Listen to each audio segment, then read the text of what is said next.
They call it the NBA's second season. In truth, it is the real season.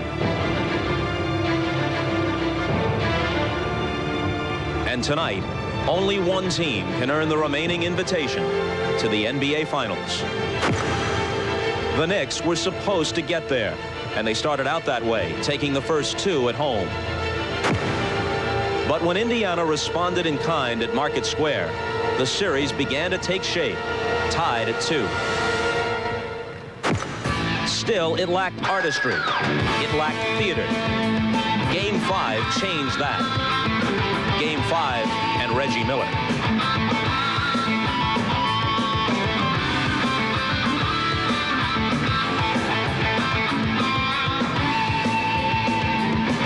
The tension and drama continued through the Knicks' revival in Game 6.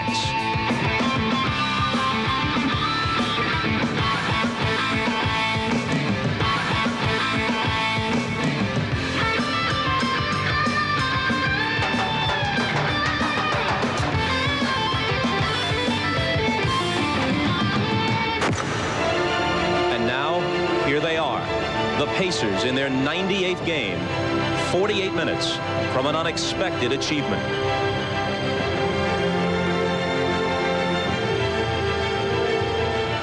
And the Knicks, in this, the 100th game of a grinding season, 48 minutes from what they were merely expected to do.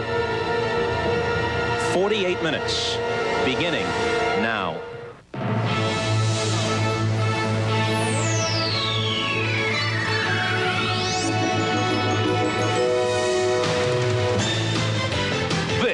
Is the NBA on NBC. The 1994 NBA playoffs. Tonight, Game 7 of the Eastern Conference Finals between the Indiana Pacers and the New York Knicks. 2 Sundays ago, Madison Square Garden was celebrating the Knicks' Game 7 victory over the Chicago Bulls. A victory many assumed all but punched the Knicks' ticket to the NBA Finals. But few reckoned on how formidable the Indiana Pacers would be, somehow forgetting that since mid-season, they've had the best record in the league. Hi, everybody. I'm Bob Costas. Welcome to Game 7. The Knicks are trying to advance to the finals for the first time since their championship season of 1973. As for the Indiana Pacers, 3 times the champions of the ABA, they're trying to get there for the first time in their NBA history. But to do it, the Pacers will have to reverse some recent history, because as of now, the road team has lost 18 consecutive 7th games in the NBA playoffs, including 3 such games this year. The last road team to break through in a situation like this was the Philadelphia 76ers at Boston Garden in 1982.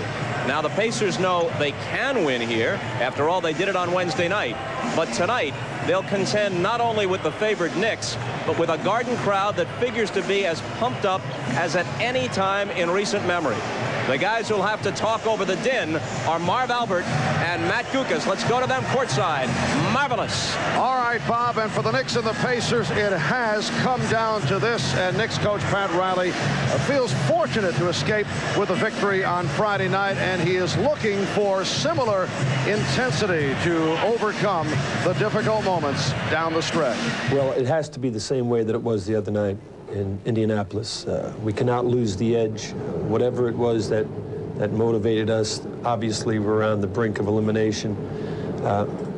We have to have back. We have not staved off elimination. All we have done is earn an opportunity to come home to advance to the next round. So we got to be tougher and meaner and nastier than we've ever been in trying to secure that. And Matt, the Knicks feel that a slight adjustment in their style changed their offense dramatically. We saw more of a running concept in the game at Indianapolis on Friday. Can they pull off the same thing here tonight? Well, to take some pressure off their inconsistent half-court offense, the Knicks got their running game going on Friday night.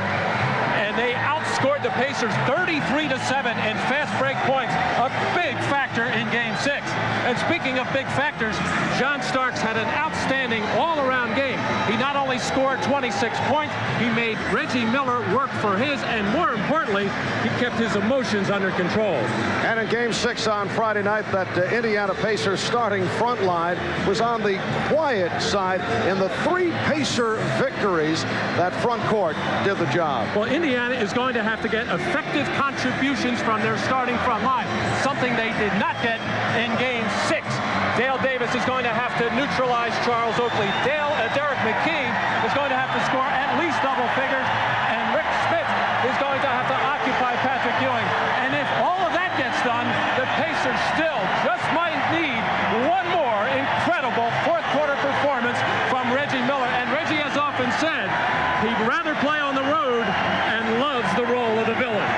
And he will be hearing it from the crowd right from the start. So the New York Knicks and the Indiana Pacers are playing for a trip to the NBA Finals. The Western Conference champion Houston Rockets are waiting in the wings.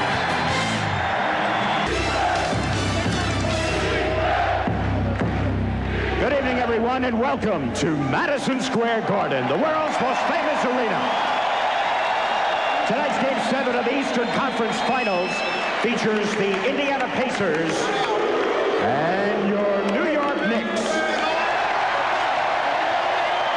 Here tonight's starting lineups. First for the Pacers. At guard at 6'3" from Oral Roberts, number 3, Haywood Workman.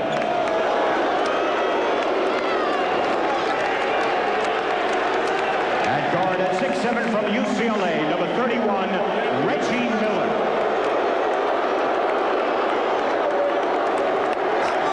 At forward at 6'10" from Alabama, number 9, Derek McKee. At forward at 6'11" from Clemson, number 32, Dale Davis.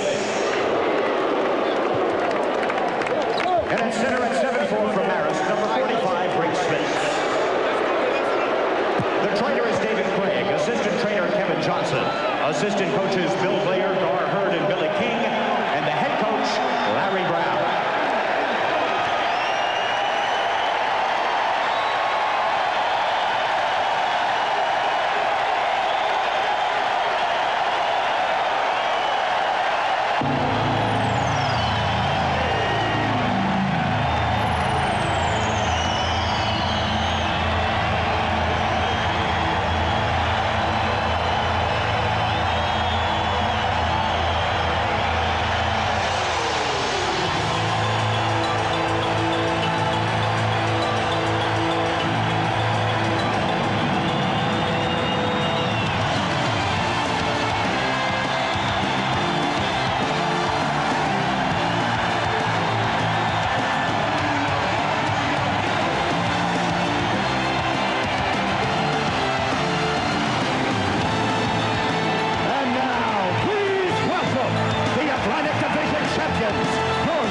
And the head coach for the Knicks, Pat Riley.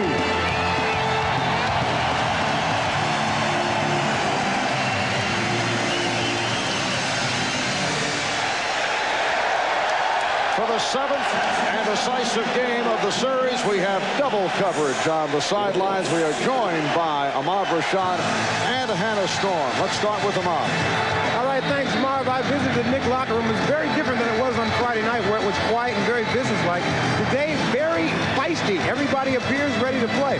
I talked to Patrick Ewing, and he agreed with Pat Riley by saying, whatever we did to get that intensity on Friday, we will have to have it here today. I also talked with John Starks about the motivation, even though this is Game 7. He said the motivating factor is that if we lose, we are eliminated. He said that's motivating enough. Now, for the Pacers side of it, here's Hannah Storm. Thanks, Ahmad. Well, the Pacers did not have a practice yesterday and said they had a team meeting. They talked about the fact that they came out flat in Game 6 and they want to be more aggressive today from the start, both offensively and defensively. But the key adjustment is this. Reggie Miller, who usually buys his time, paces himself, and gets his teammates involved in the offense early, told me that he's going to come out shooting right away and be aggressive on offense and hope that he has enough left should they need his fourth quarter heroics once again. Mark? Thank you, Hannah. The officials, Jake O'Donnell, Mike Mathis, and Hugh Evans. Before this season, the Knicks had not played a seventh game at Madison Square Garden. In 20 years, they now have done it 2 series in a row, including a victory over the Chicago Bulls 2 weeks ago. Patrick Ewing on the opening tip against Dale Davis. And Jake O'Donnell did not like the toss, and he says, do it again. Jake O'Donnell, the outside official, checking it out. Well, this time it's controlled by the Knicks, and now Mike Mathis apparently did not care for it. He felt that Dale, let's see, did he say, apparently stole the jump. Actually, Patrick Ewing stepped out of the circle and caught the tip, which is illegal. The man jumping up has to go make an attempt, touch the ball, but he cannot catch the tip either by himself or by his opponent. So after the erratic start, we are underway. Indiana controlling. Haywood Workman. Played by Derek Harper. And right at the start, an illegal defense is called on the Knicks. On John Starks, who did not clear out with Reggie Miller. And even though Hannah Storm telling us before the game that Reggie wanted to get off, the Pacers normally go inside to Rick Smits early to get some scoring from him. And really, he has hurt the Pacers in the last 2 ball games because he has rushed things and turned the ball over. It's okay if he gets good shots. That'll help the Pacers. Workman had it knocked away by Harper. Workman on the recovery. And it is a jump ball. They tie it up.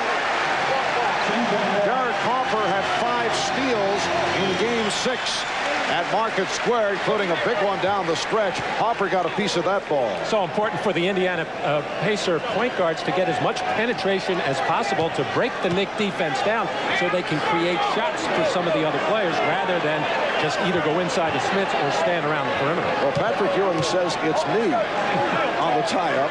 He would like to go against Haywood Workman. And Mike Mathis said, okay. And this time Patrick jumped and touched the ball. Okay. So the Knicks to the front court for the first time. Oakley, met by Davis. Starks, guarded by Miller. And an illegal defense against Indiana. A most unusual start. That was Derek McKee dropping down below the free throw line for more than 2.9 seconds. Knicks starting out their offense, looking in on one side and cross-screening for Patrick Ewing. They want to make a conscious effort to get Patrick in better positions to score. Ewing nearly lost the dribble. Here's Starks for Ewing off the fade. Yes. So it is a 2-0 Knick lead. Now that's one of the big things that has been missing from the Knick offense. That little penetration and kick-out could create a play by John Starks.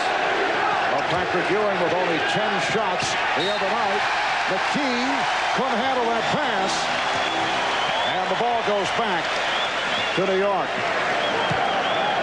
The last 2 games, the Knicks have gotten off to the fast starts. Last time here, a 15-2 spurt. Ewing was fouled. Davis came over to help out.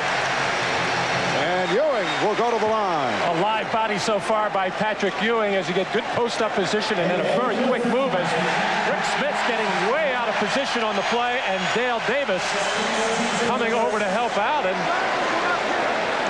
as Dale Davis grabbing the shoulder of of Patrick Ewing and a flagrant foul being whistled against Dale Davis. Officials ruling that he did not really make a clean play on the basketball, just trying to take the body of Patrick Ewing. Well, the officials are taking command right at the start. Patrick Ewing hit 9 of 9 from the line the other night in Indianapolis.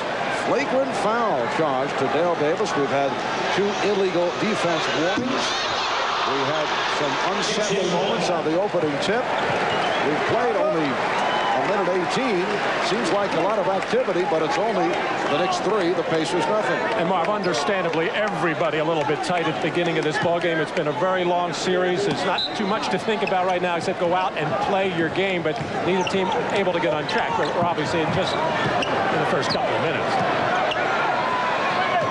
Smith being fronted effectively by McKee, and Smith able to shake loose, kicked out of bounds. Last touch by Indiana. Well, Charles Smith has done most of his damage against the Pacers in the first quarter, and the Knicks have looked for him in post situations and in transition posting up. Oh, John Stark sent flying. He took a shot. Foul by Davis, his second. John making a quick cut to the basket as he eluded Reggie Miller, and Dale Davis, being the policeman so far, trying to pick up for his teammates and help out, gets a flagrant foul, and that very easily could have been called either a technical or another flagrant foul as he threw out the forearm shiver and decked John Stark.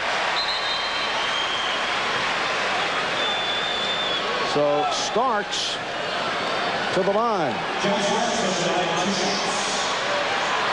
Dale Davis throwing the elbow and committing his second foul. And actually throwing that elbow before the ball was inbounded, and consequently a 2-shot foul. But John Starks has certainly come on as this series has progressed, making it back from the arthroscopic knee surgery. Struggled earlier in the playoffs against the Nets and the Bulls. And he capped off the playoff performance against Indiana with the 26-point game, including big shots down the stretch on Friday night. Knicks 4 and the Pacers nothing. Reggie Miller, yes. A little different wrinkle to free up Reggie. That time he got a nice little back pick from Rick Smits, and John Starks, not used to that type of maneuver on the baseline, completely lost Miller on the baseline maneuver. Ewing with the drop step. The Knicks 6 and the Pacers 2. We were talking earlier with Pat Riley, and he said the intent at the start was to get Ewing involved. Not happy about not seeing Ewing as involved offensively as he would have liked on Friday night. Foul is called on Charles Smith. Well, another way for Patrick Ewing to get involved, since he's getting double-teamed so much, it hasn't happened much yet tonight, is when he gets double-teamed and gives the ball up, he's got to climb back in there and get on the offensive glass. He is just not been getting to the offensive board. Workman passed on the shot. Here's Smits. Rick Smits over Patrick Ewing. Rick Smits got the shot opportunities in Game 6, but not able to hit. He was 7 for 19 from the field. Smith passed it up. Oakley. The Knicks 8 and the Pacers 4. 2:40 gone by in the first. McKee was fouled.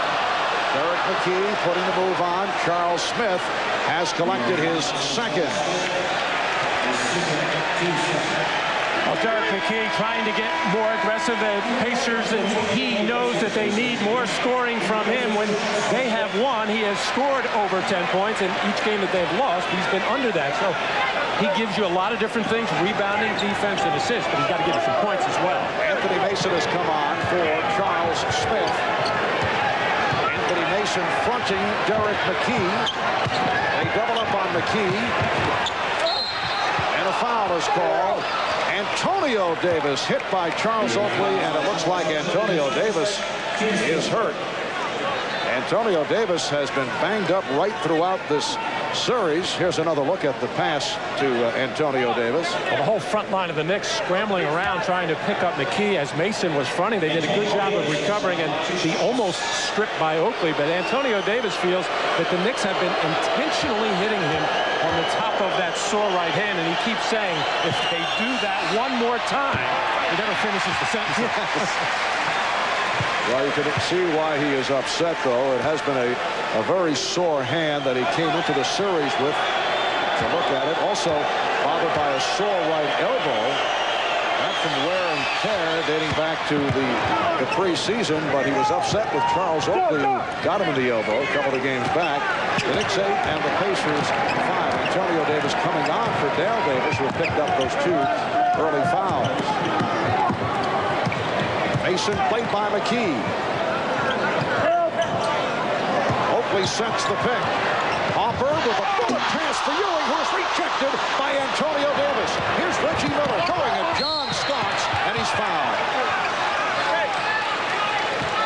Well, another good offensive sequence by the Knicks on penetration by Derek Harper, finds Patrick Ewing, but goes up here for the jump hook and loses the ball down his wrist, and able to knocked out of there by Antonio Davis to send Reggie Miller running off, and he's just going to take it right to and through John Starks, at least trying to draw the foul, and he did. Starks called for his first.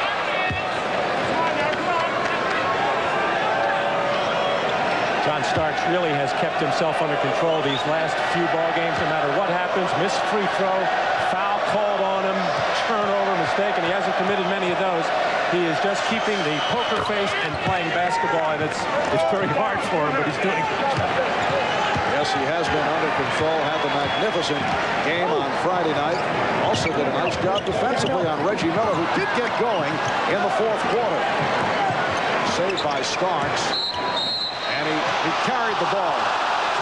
Both a palm and a travel call by the official, Mike Mathis. The Knicks with an 8-7 lead as you look at Starks. On the crossover with the left hand, getting his hand just underneath the ball and turning it over. That's a very close ball. A lot of players in this league do this. One of the greatest of all time used to get away with it, and he didn't need the help. You're talking about? Yes, that old right field. Michael Jordan. Nice play. Antonio Davis gets inside, and the Pacers with a 9-8 lead. And the crowd trying to get the Knicks going. 4 minutes in, 1st quarter. That was intended as a pick and roll, but Oakley did not expect the pass. He was not cutting. Miscommunication on the part of the Knicks. 5 unanswered points by Indiana. Here's Smith's getting inside, and Indiana off to a good start. They lead by 3. 7 unanswered by the Pacers. And again a bad pass. Derek Harper once again lost the grip. And again, you have to give a lot of credit right here to Hayward Workman, who's putting good pressure on Harper, keeping him from getting below the free throw line. But Derek has to do a better job of working to get the ball in better position to make a pass. 3 straight Knick turnovers. Smith's getting possession. Rejected by Ewing. Shot clock down to 2. It's down to 1. And it's a 24-second violation. Pat Riley very much concerned over in front of the New York bench, walking down, thinking about making a move right now, because the pressure defense of the Pacers so effective on a nice move into the lane by Rick Smits, and Patrick Ewing timing it beautifully to block that hook shot. That is getting up in the air. And again, Workman picks up Hopper in the backcourt. Ewing with a nice pass. Derek Harper with his first field goal that ends the 7-0 run by the Pacers. Indiana by 1. Antonio Davis setting a pick. As McKee started his move, he was held by Mason. Timeout called with 6:31 remaining in this 1st quarter. In In Game 5, the Knicks got off to a 15-2 start against the Pacers. Game 6 Friday night, they led 15-4. Larry Brown, understandably concerned about Indiana's slow starts in the playoffs. We talked about it with him prior to the game. We've always been slow starting in the playoffs, it seems like, and we are concerned. I think, you know, we took a lot of pressure off the Knicks in Game 6. I think they had a lot to do with it, with their aggressiveness, but you can't fight uphill all the time, and it's eventually gonna get you, and it grabbed us in Game 6. Even when we rallied and tied it, you have to play perfect when you're catching up. So I think it starts with our guards defensively, just like it started with the Knicks guards, you know, in Game 6. And it also starts with their offense. The Pacers, if they go to Rick Smits and he misses shots or turns the ball over, it generally leads to a fast break for the opponent. But tonight, a good start for Indiana. They're up by 1 with 6:15 remaining in this first quarter. And a foul is called as Ewing received the pass. He was pushed by Smits. And Rick complaining to referee Hugh Evans about the call. They had been pushing and shoving for quite a while there. I assume Hugh Evans was warning them about it. And then finally a little elbow by Patrick Ewing, but the call goes against Smith. Starks with the fake. Starks able to get to it. Ewing finding Oakley. So the Knicks take the lead by 1. The Pacers have changed their double teaming scheme. Now they're coming off the passer. They've done it twice, and Patrick Ewing has found the cutter 2 times for easy laying. Antonio Davis got the step. Antonio Davis with a beautiful move, and the Pacers lead by 1. 5 points for Antonio Davis off the bench. Ewing with the pick, and then gets it back. Rebounded by Mason. Anthony Mason posting up on Rick Smits. Throws it out to Harper. That was a 3-point attempt. Nice back tap by Oakley. So the Knicks are doing the job here in the early going off the offensive board. They've had problems in that department. Pass for Mason, intercepted by McKee. Derek McKee with a gorgeous feed for Haywood Workman. What a pass off the dribble by McKee. Indiana leads 15-12. Well, the Knicks post players are being fronted by the Pacers, and New York's spacing is terrible right now. They've got to raise up above the top of the key so they can throw that lob pass. They double up on Ewing, who gets it back out. Shot clock at 4. Harper. Rebound Mason.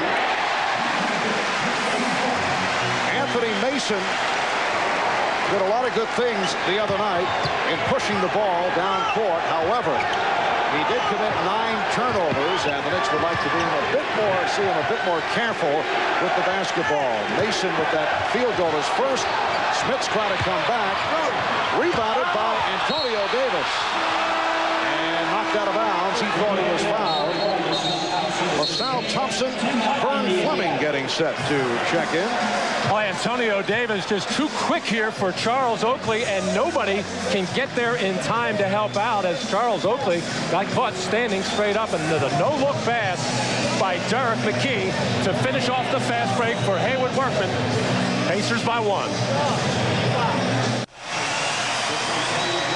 Matt, according to a report earlier from CBS Sports, the Los Angeles Clippers offered Pat Riley the head coaching job and a piece of the team. And we asked Pat about it earlier today. First he laughed, and he said, add me to the list. Incidentally, the LA Clippers are denying that report. But from Pat Riley's reaction, when I mentioned it to him, that was the first he had heard about it. Well, I'm sure he's been preoccupied with other things the last few weeks and longer than that. Vern Fleming and LaSalle Thompson have come on for the first time. Vern Fleming had a strong game the other night. Here's Antonio Davis. Rebounded by Patrick Ewing. Rick Anthony on the floor for the first time. He replaced Derek Harper. Anthony and Starks in the backcourt. Ewing, Mason, Oakley up front. Charles Oakley New York 14 with 3.5 remaining in this opening quarter.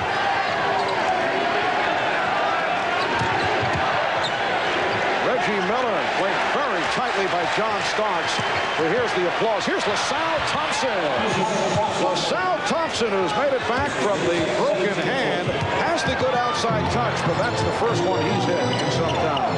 Oh, that's a bonus for the Pacers there. He's in there to set screens for Reggie Miller to bang people in the post, and any kind of scoring you can give him as a plus.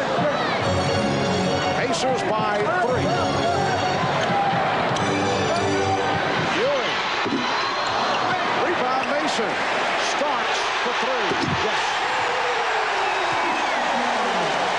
John Starks, who had 5 3-pointers on Friday night, has tied the game at 17.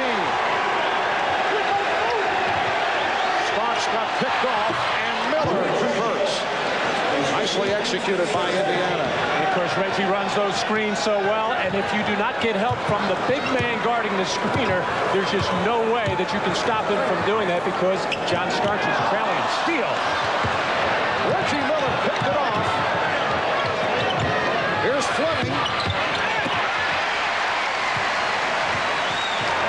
Pacers lead 19-17. We come up on 2 minutes remaining in the first quarter. The call away from the ball. Thompson involved with Oakley is called for the foul. That's been pretty much thought by everybody around the Knicks that John Starks is going to have to come up with another big game. This is his first field goal tonight. Has not had many looks.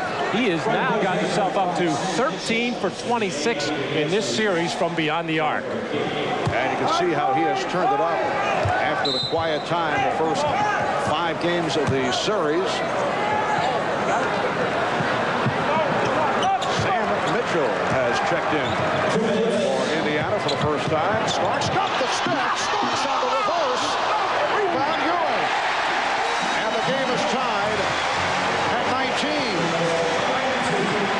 John Starks, though, showing that little extra hop, the drive in the legs that we have not seen since the arthroscopic knee surgery. And you could hear the roar from the crowd as he made that explosive move.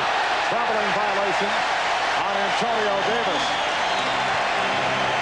And the crowd getting all involved as John Starks. This is what they used to see before the knee injury. And just that penetration, even though he didn't make the shot, drew the defense so Ewing could clean up. Starks for 3. Yes. The Knicks 22. The Pacers 19. Well, John Starks has this crowd going. We approach 1 minute remaining first quarter. Starks fighting through the pick and a foul. Antonio Davis lunging out as he set the screen, and he's called for his first. Well, it's really something, Marv, when you got it going at the offensive end right now is John Starks, and continues to work because you have to against Reggie Miller. Antonio Davis clearly stepping up to knock off John Starks. Pacers continue to pressure the ball as Fleming stays with Anthony. Oakley snapped up by Ewing. LaSalle Thompson and Vern Fleming fighting for that loose ball. Mitchell for Thompson. Thompson guarded by Ewing. Miller posting up. Reggie Miller with a fadeaway. Rebounded by Sam Mitchell. And knocked out of bounds. Last touch by the Knicks. First time, I think, in this series, Marv, that we have seen Reggie in a dead post-up position. He is 6'7". He's going to be taller than most of the guards he is defended by. He probably should do it more, and he looks pretty good doing it.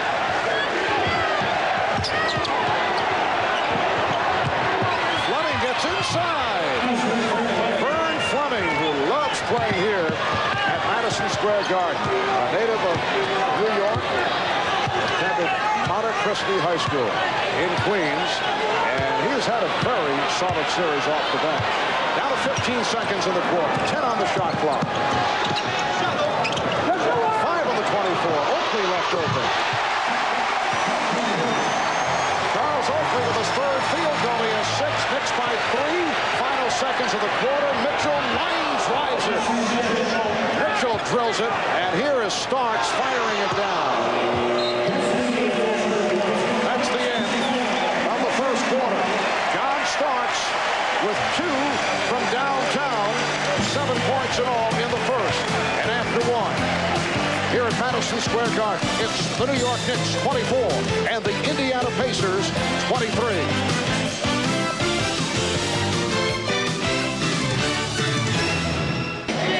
A storm back at Madison Square Garden with the Knicks leading by 1, joined by Pacers president Donnie Walsh. You brought in your good friend, your old backcourt running mate from the Tar Heels days, Larry Brown, to run this team. And you've got to be awfully gratified personally and professionally by the results this year. It's been the most fun I've had since I've been doing this job. And this team has gone the farthest for both of us that we've ever gone. So it's been very successful. I thought it was very interesting. After the team lost Game 6, your coaches started talking X's and O's with the team, but you made them redirect their thinking a little bit. Well, I think we need to know that we can win this game, that we have confidence that we come out upbeat, and not to come out here tentative, and I think we've done that. Donnie, a year ago, it was said that your job might have been in jeopardy. I know that you took a lot of criticism for the Detlef Schrempf trade. It hasn't been easy. What has the success of the team meant to you and also the city? Well, it's been great for the franchise that the team has done as it's done. The town is excited. We're all happy for our franchise. We've done so well. Congratulations, Donnie. Mark? All right, Hannah, you saw Vern Fleming call for the offensive foul the second quarter, getting underway. This fast break all started after the soft pass by Greg Anthony, stolen at midcourt. Not a lot of fast break opportunities for either team in that first quarter, mainly because both teams taking reasonably good shots and not turning the ball over in places that normally start a running chance. Knicks lead by 1. Here's Starks. And rebounded by Antonio Davis. Myron Scott, who's not played much the last couple of games, had his pass intercepted by Starks. 3 on 2 if they hurry. Anthony for Starks for 3. And the rebound controlled by Antonio Davis. Well, the Knicks again looking to run upon occasion. Very successful with that the other night. Here's Mitchell. Ewing with the rebound. And again the Knicks on the run. Starks decided to pull it up. Charles Smith is back up front with Patrick Ewing, Anthony Mason, Greg Anthony, and John Starks in the backcourt. Mason with the post-up move. The Knicks 26, the Pacers 23. Patrick Ewing just doing a terrific job on both backboards. He had not had an offensive rebound in the last 2 games. He already has 3 in this one. And at the defensive end, challenging shots and rebounding. Antonio Davis fouled. He was double teamed. And he'll be back at the free throw line. Mason called for the foul. And Antonio Davis will go to the line. Well, Reggie Miller had said going into game number 6, we can't go back to the Garden. If we don't get it done at home, we know it's over. I asked Larry Brown about that quote, and because Reggie was trying to get his club revved up for game number 6, hoping to clinch it and advance to the NBA final, and Larry and Reggie kind of pulled back a bit. And Reggie said he actually didn't mean what he said. He said that at the beginning of the series when he said, we want New York. He said, don't take it the wrong way. We just want to play the best team. So Reggie always has these open-ended statements that you can get out of. Well, it has certainly been a magical season for the Indiana Pacers, trying to advance to the NBA Finals for the first time in the history of the franchise. Last time the Knicks went to the Finals, 1974. So they were beaten by the Los Angeles Lakers off the foot of Sam Mitchell. Knicks last won an NBA title in '73. And the Indiana Pacers won the ABA championship in 1973, knocking off the Kentucky Colonels. Knicks lead 26-24, 2 minutes in.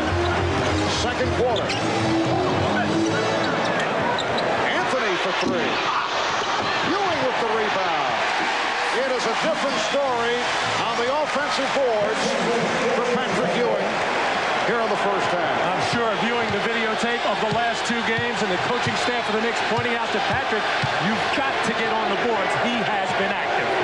Knicks by 4. Ewing and Smith both go down. And the foul is called on Smith.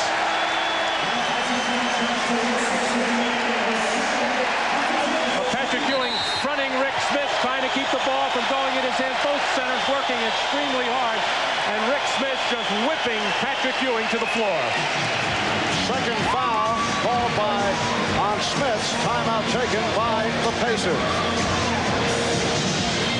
Welcome back to the Garden. Here's the report on Rick Smith. Apparently he has a jammed pinky finger in his right hand, but he should be okay to come back in this game and play. Marv?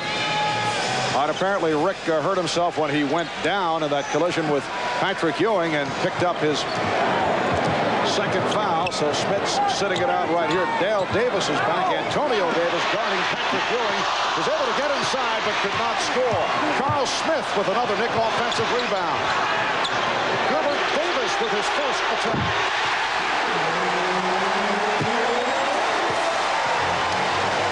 The Knicks in the category of second chance points have outscored the Pacers 13-2, and that has been the story in this first half. Knicks lead by 6. Byron Scott on a quick release. He thought he was fouled. Well, he was. Hubert Davis was hanging on to the shirt, actually pulled it out of the pants of Byron Scott. Last set play, the Knicks used Charles Smith to enter the ball to Ewing, the taller player. Better to throw the lob pass if fronted. And a foul on Ewing. Illegal pick called. Patrick Ewing with his first. This was the play. Charles Smith had entered the ball to Patrick Ewing, got the double team. They left Hubert Davis all alone at the top of the key, and he is feeling in good shape about that as he has struggled offensively and defensively at various times throughout this series. And the matchup is Davis against Scott. Davis following him around. Scott working off the pick. Getting it to McKee. Derek McKee with his first bucket. The Knicks 30 and the Pacers 28. Marv Albert, Matt Dukas, and Ahmad Rashad along with Hannah Storm from Madison Square Garden. 7th and decisive game in the Eastern Conference Finals. Oakley with a rushed shot and it came up short. And Dale Davis beat Charles Oakley down 4. And the felony compounded not only the bad shot and a bad executed pick and roll play, but Charles Oakley putting his head down, which he rarely does, and getting upset with himself. Didn't get back on defense, gave Dale Davis an easy deuce. 6 straight points for the Pacers. Game tied at 30. Gilbert Davis now feeling it. His second field goal. Knicks by 2. 4.5 gone by in the second. Fleming couldn't find anyone. Anthony doing a nice job defensively. Scott beating Davis. Byron Scott doing it off the dribble, and he's tying the game at 32. When these two teams get stagnant offensively, it's because the ball stays on one side of the floor. Anytime you can get a ball reversal, it usually results in a good shot. Mason, whether Oakley diving at it, knocked it away. Last touch by McKee.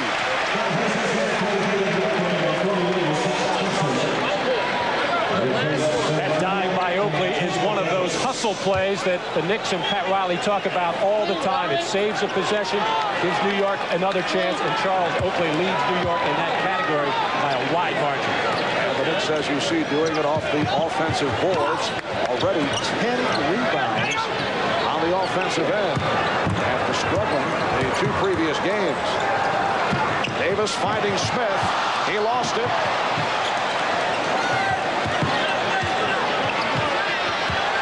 Shot clock at 5.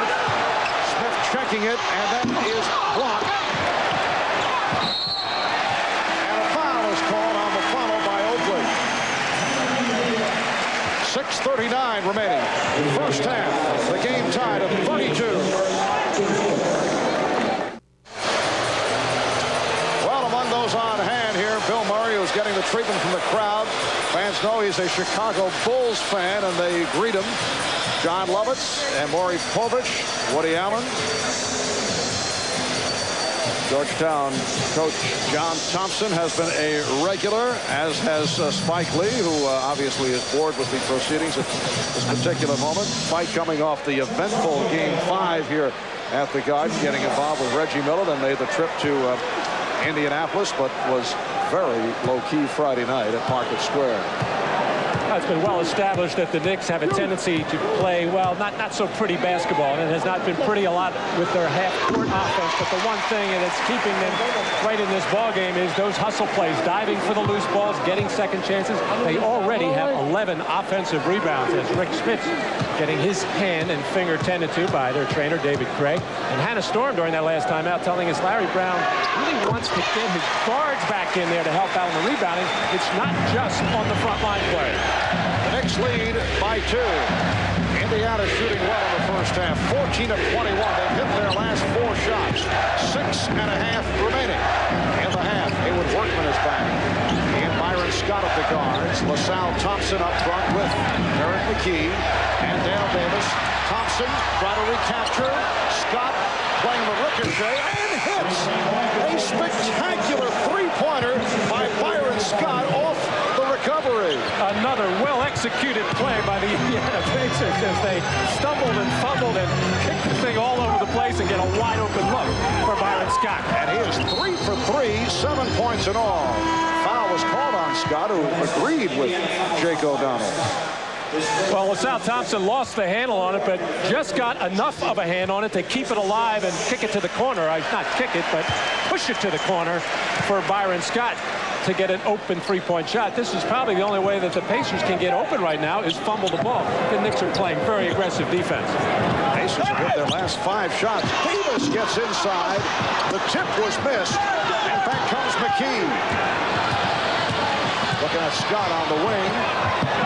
And here's Scott eluding Davis and draws the foul. And Hubert Davis having a very difficult time with the veteran of 3 Los Angeles Lakers championship teams under that man, Pat Riley, Byron Scott. Byron suffered the bruised hip back in Game 3 in a collision with Charles Oakley. His playing time has been affected recently, but he has come out firing here in game number 7.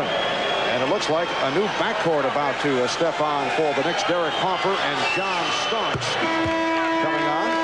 Well, Byron did not play at all in the second half of Game 6 after an ineffective first half. And Vern Fleming, who played very well at the point guard position during the first half, got those minutes as the shooting guard. And, of course, it didn't work out. Byron was asked what was going on, what was the problem. Was he injured? He just said, coach's decision. He's a veteran. He's been around a long time. He knows the right answer. 33-year-old Byron Scott. Indiana Pacer President Donnie Walsh says he is a very young 33. Pacers lead 37-34.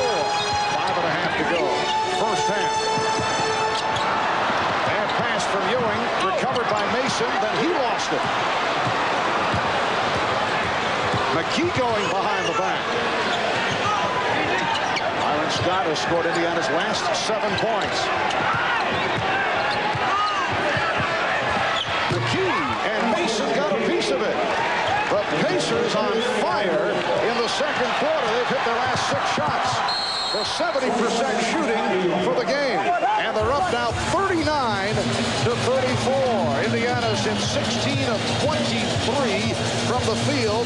Derek McKee with his second field goal. He has 4 points. He's opened up a 5-point Pacer lead, and the Knicks call for a 20-second timeout. 7th and final game with the winner going on to meet the Houston Rockets. Quick recap: the Knicks taking games 1 and 2 here at Madison Square Garden, led by the combination of Charles Oakley and Patrick Ewing. Then on to Market Square in Indianapolis. The Knicks with a playoff record low 68 points in Game 3. Last Monday afternoon, Pacers won at 83-77. Reggie Miller with the 31 points. Did it for the most part at the foul line. And then the Pacers able to take Game 5 here at the Garden, led by Miller with that extraordinary performance in the 4th quarter. Game 6 at Indianapolis on Friday night. The Knicks went into the 4th quarter with a sizable lead, and it looked to be the same scenario as Game 5, but despite the many turnovers and the good run by the Pacers, the Knicks were able to pull it out. Nice move by Starks. as he hits on the reverse to bring the Knicks within 3 points. Well, for some reason, Byron Scott stood straight up defensively. He thought he had some help on the baseline, and John Starks able to get the little reverse. Now Scott guarded by Starks. And Thompson off a double team called for a traveling violation. Well, LaSalle is having his problems handling the basketball right now, as Charles Oakley putting pressure on and knocking it loose. The reason Thompson in the ballgame right now is that Rick Smith's having a problem with his hand. 10th turnover for Indiana. Knicks with 9. Starks eluding Thompson, finding Oakley. Ewing missed the tip. Ewing on the follow. Indiana leads by 1. 4:15 remaining. First half. Aaron Crawford got picked off at midcourt by LaSalle Thompson.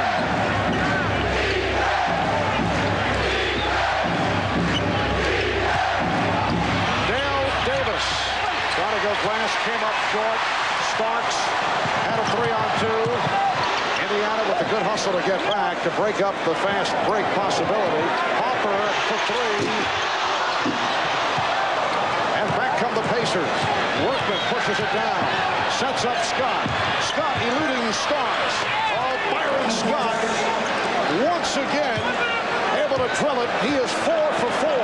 He has 11 points. And the Pacers have a 3-point lead. Ewing not able to handle the pass. Scott looking for the shot. Goes for the drive. Byron Scott again. Byron Scott with a sensational second quarter. Matty's pulling a Reggie Miller here in the second. And the Pacers now lead by 5. Scott with 13 points. Starks way off. Ewing with the rebound. And the Knicks look to regroup. Just under 3 minutes remaining in the half. Starks for 3. John Starks from downtown. That's his third three-pointer. The Pacers 43 and the Knicks 41. Larry Brown calling for time. Well, Byron Scott's got it going on right now. He feels it. He sees John Starks running in a little ball fake.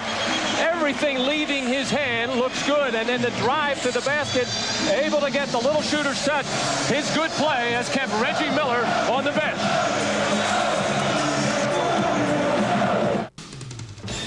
Bob Costas back in the studio after rushing over from the Garden. Coming up on the Prudential Halftime Report, we'll speak live with Senator Bill Bradley, the former Knick great who played in 5 of these Game 7s during his days with the Knicks. 4 of them were played at Madison Square Garden, as it happens. And we'll hear from the insiders, Julius Erving, Peter Bassi, and Bill Walton, for their thoughts on the first half of the Knicks and Pacers. Indiana leads it 43-41 as we go back to the Garden to rejoin Marv Albert and Matt Gugas. Marv. Thank you, Bob. 2:47 remaining first half.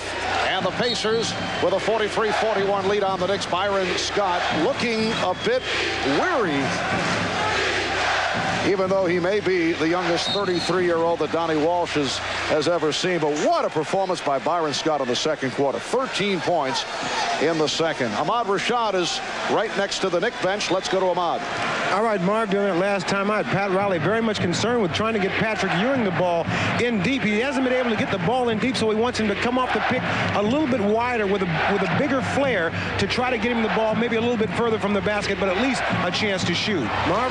All right, Ahmad, the Knicks were having success getting the ball to Patrick Ewing in the early going, but Indiana adjusted well. Here's Miller for 3. Reggie Miller from downtown. He now has 9 points, and the Pacers lead by 5 off the devastating shooting combination here in the second of Reggie Miller and Byron Scott. Offensive foul.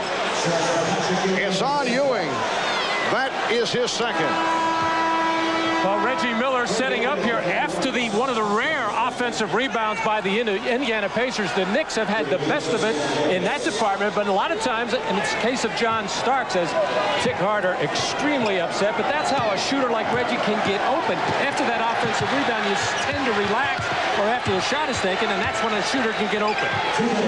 Biggest lead of the game, Indiana by 5. Nice pick and roll. Antonio Davis had it knocked away. Last touch by Ewing. 12 on the 24. Minute 56 to go in this first half. And McKee will throw in. McKee up front now with Thompson and Antonio Davis. Miller and Fleming at the guard. Miller beats Starks but lost the ball. Couldn't get to it. Starks protecting the dribble. Starks accelerates. Starks pops it out to Ewing. Harper is open. Yes. Indiana by 3. Miller tries to break down. Harper back. Miller not able to hit. He caught the Knicks on the transition but could not convert. Smith wide open. Good look from Oakley. And the foul call.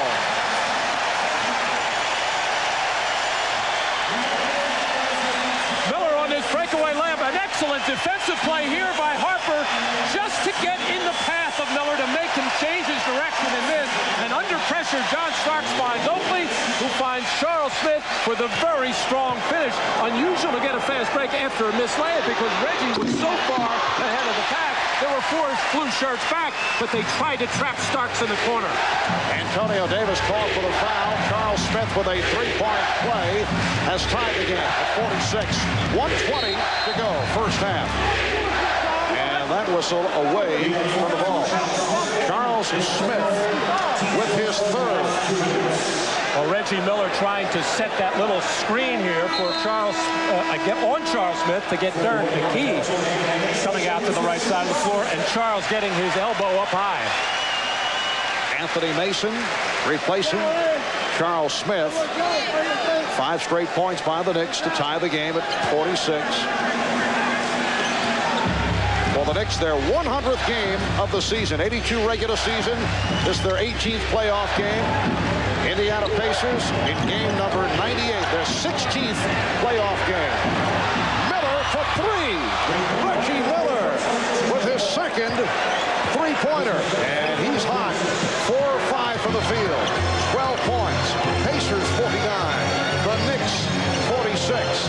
The Indiana backcourt has killed the Knicks here in the first half. 13 for Byron Scott, 12 for Reggie Miller. Hopper on the drive, and a foul called up high. Well, Derek McKee has been very active at the offensive end for the Pacers in handling the basketball. He delivered this one to Reggie Miller, who really did not have that good a look, was not that open, as John Starks was in his face challenging that shot, but Reggie does not need a lot of room. Foul on Fleming, sending Harper to the line. Indiana in this first half, 20 out of 30 from the field, 67% shooting, while the Knicks at 19 for 42 at 45%. Sam Mitchell replacing Antonio Davis. Derek Harper continues to have his problems at the foul line. 7 for 17 in the series coming into this ball game, so make it 7 for 18. And again, we talked about this early in the series that Pat Riley would have a concern of having Derek in the game late. However, had he not been in the game in the last 2 minutes of Game 6, I don't know if the Knicks would be playing tonight because he made 2 tremendous plays. The jumper with 1:50 to go to give the Knicks the 3-point lead, and then a great strip on Vern Fleming defensively. It has been a close first half throughout. Biggest lead for either club, a margin of 5 by the Pacers. Indiana by 2. 35 seconds left in the half. Starks hand-checking Miller, able to work free, and on the pick, a foul is called. Foul. John Starks bumping into the brick wall, LaSalle Thompson, and he is going to shake the shoulder and the chin and the head bob back. But then the way he popped up, there was no way he could be hurt on the play. He looked like he got killed. Down to 20 seconds to go in the half.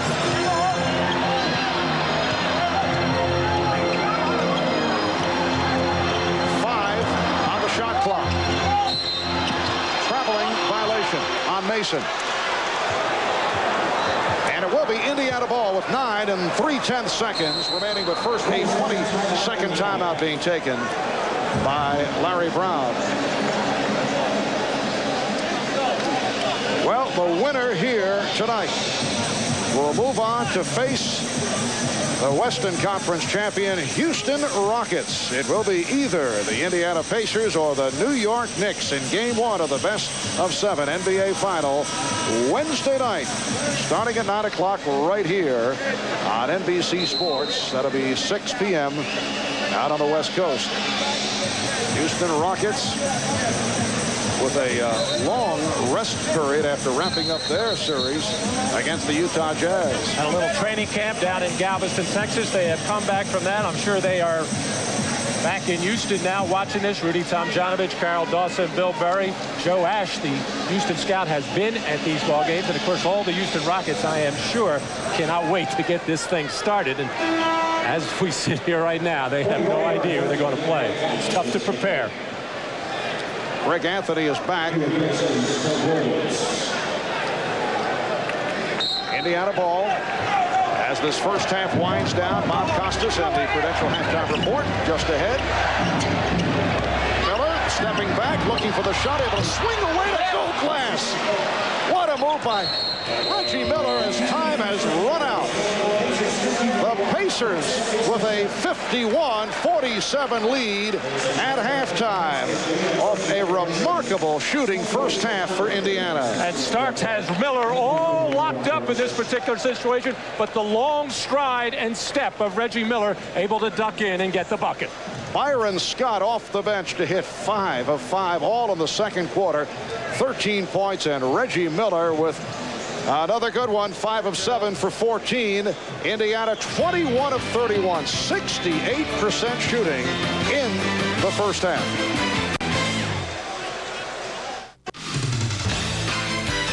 This is the Prudential Halftime Report, brought to you by the Prudential. Peace of mind. It comes with every piece of the rock. Coming into Game 7, the Indiana Pacers were shooting 43% for the series. They've hit 68%, including 5 for 5 by Byron Scott in the first half to lead in a game they were not supposed to win, 51-47. Bob Costas back with the full complement of insiders Irving, Vesey, and Walton. You take it first, sir. What do you think?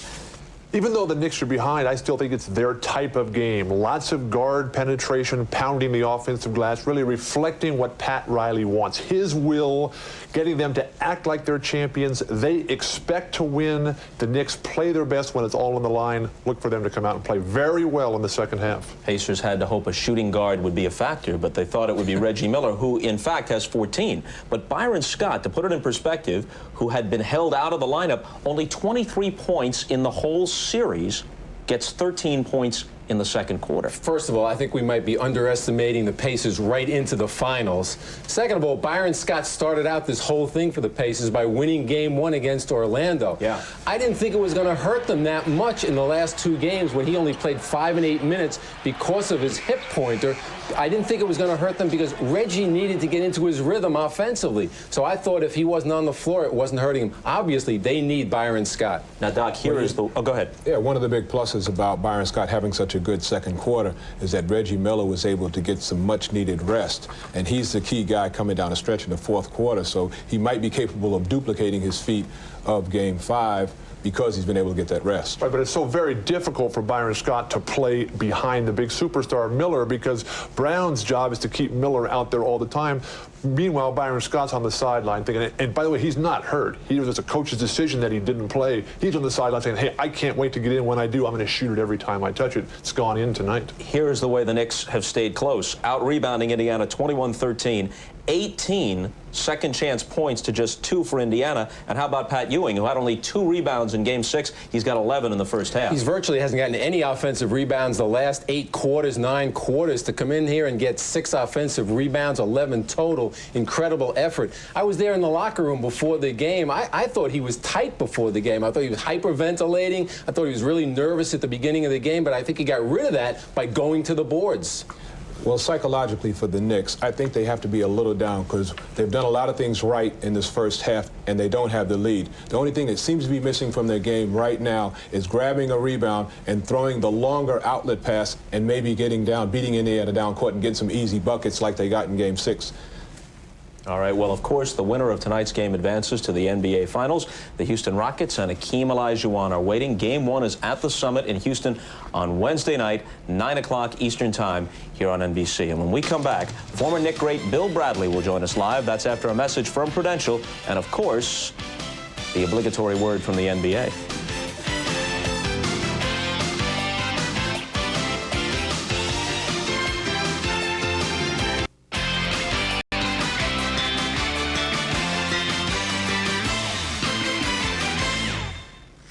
The Pacers leading the Knicks 51-47 in Game 7 at Madison Square Garden, and we're pleased to be joined now from Washington by former Knick Bill Bradley, now, of course, a senator from New Jersey. Senator Bradley, you played in 5 Game 7s, sometimes within the body of the playoffs, sometimes in the NBA Finals. You won 4 of the 5. Tell us about the difference coming into a Game 7 as opposed to other games in the playoffs.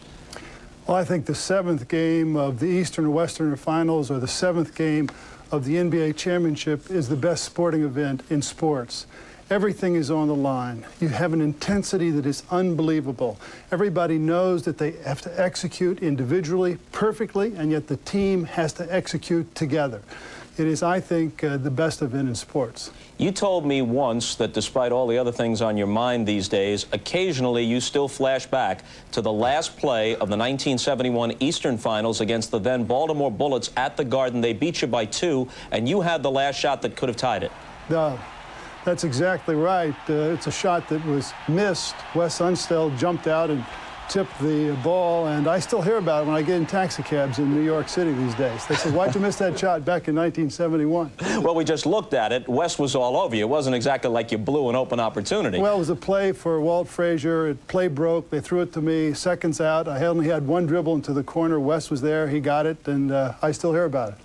And we still hear all the time comparisons between the present Knick team and the great teams of the early 70s that you were a part of that won championships in 70 and 73. Now, clearly, this Knick team hasn't accomplished what the Knicks of the 70s did, but in terms of style, a lot of people have an ambivalent feeling about the present New York Knicks. They give them credit for their intensity and for their effort and resourcefulness, but their style of play lacks the artistry, in the opinion of many, that the Knicks of the early 70s displayed. What do you think? Well, look, if pretty was the only thing that counted, then they'd only count swishes. The reality is that you get the job done. They're a different team than we were. They're probably bigger, stronger. They play a little more aggressively. We were a more finesse team. We moved the ball a little bit better. But you got to hope that Patrick Ewing wins this one. He's worked too hard. He's got too much common sense, and he deserves to be the champion. All right, if your Knick team could be reassembled, you, DeBusschere, Frazier, Barnett in the backcourt, Willis Reed in the middle, that would be the 70 team, add Earl Monroe for 73 and a few others. Who wins? Well, I'm the weak link, so I don't know.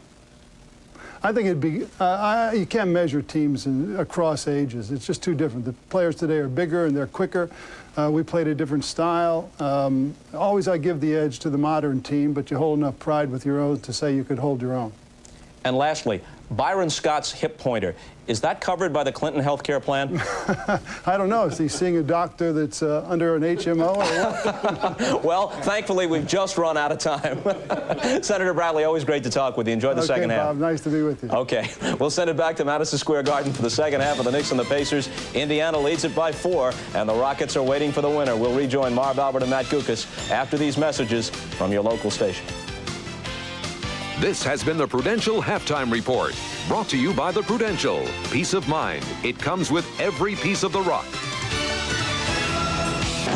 The Indiana Pacers with a 4-point lead on the New York Knicks. Marv Albert, Matt Gukas, we welcome you back to Madison Square Garden. And Matt, an incredible shooting performance by the Pacers in the first half. Second quarter, 11 for 15. For the half, they shot 68%. And the two main culprits for the Indiana Pacers are Reggie Miller and Byron Scott, both shooting the ball beautifully. The reason for the 4-point lead, the best plays for the Knicks have been their 20 points off the offensive glass. I'll look at the Miller Genuine Draft halftime statistics. 21 of 31 for Indiana. The Knicks at 19 of 42. Byron Scott off the bench, 5 of 5 for his 13th 13 points in only 9 minutes of play. The Knicks, as you mentioned, have done it in the second chance situation, 20-7.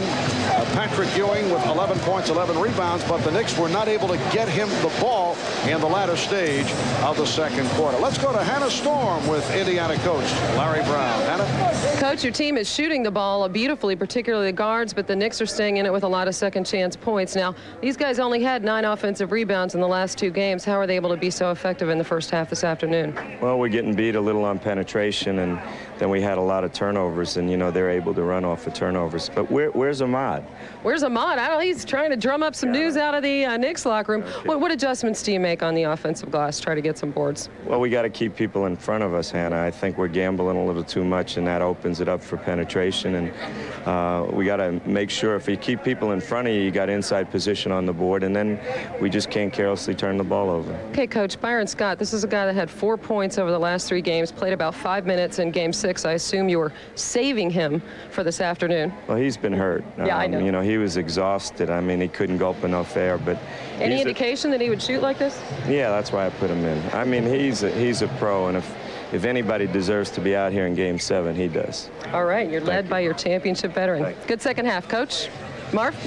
All right, Hannah, and Matt, Hannah Storm should not take Larry's request for Ahmad personally. That is a vote of confidence for Ahmad, but the reason he wanted to see Ahmad is because he considers our man Ahmad Rashad a good luck charm. He has been handling the halftime interviews right throughout this series.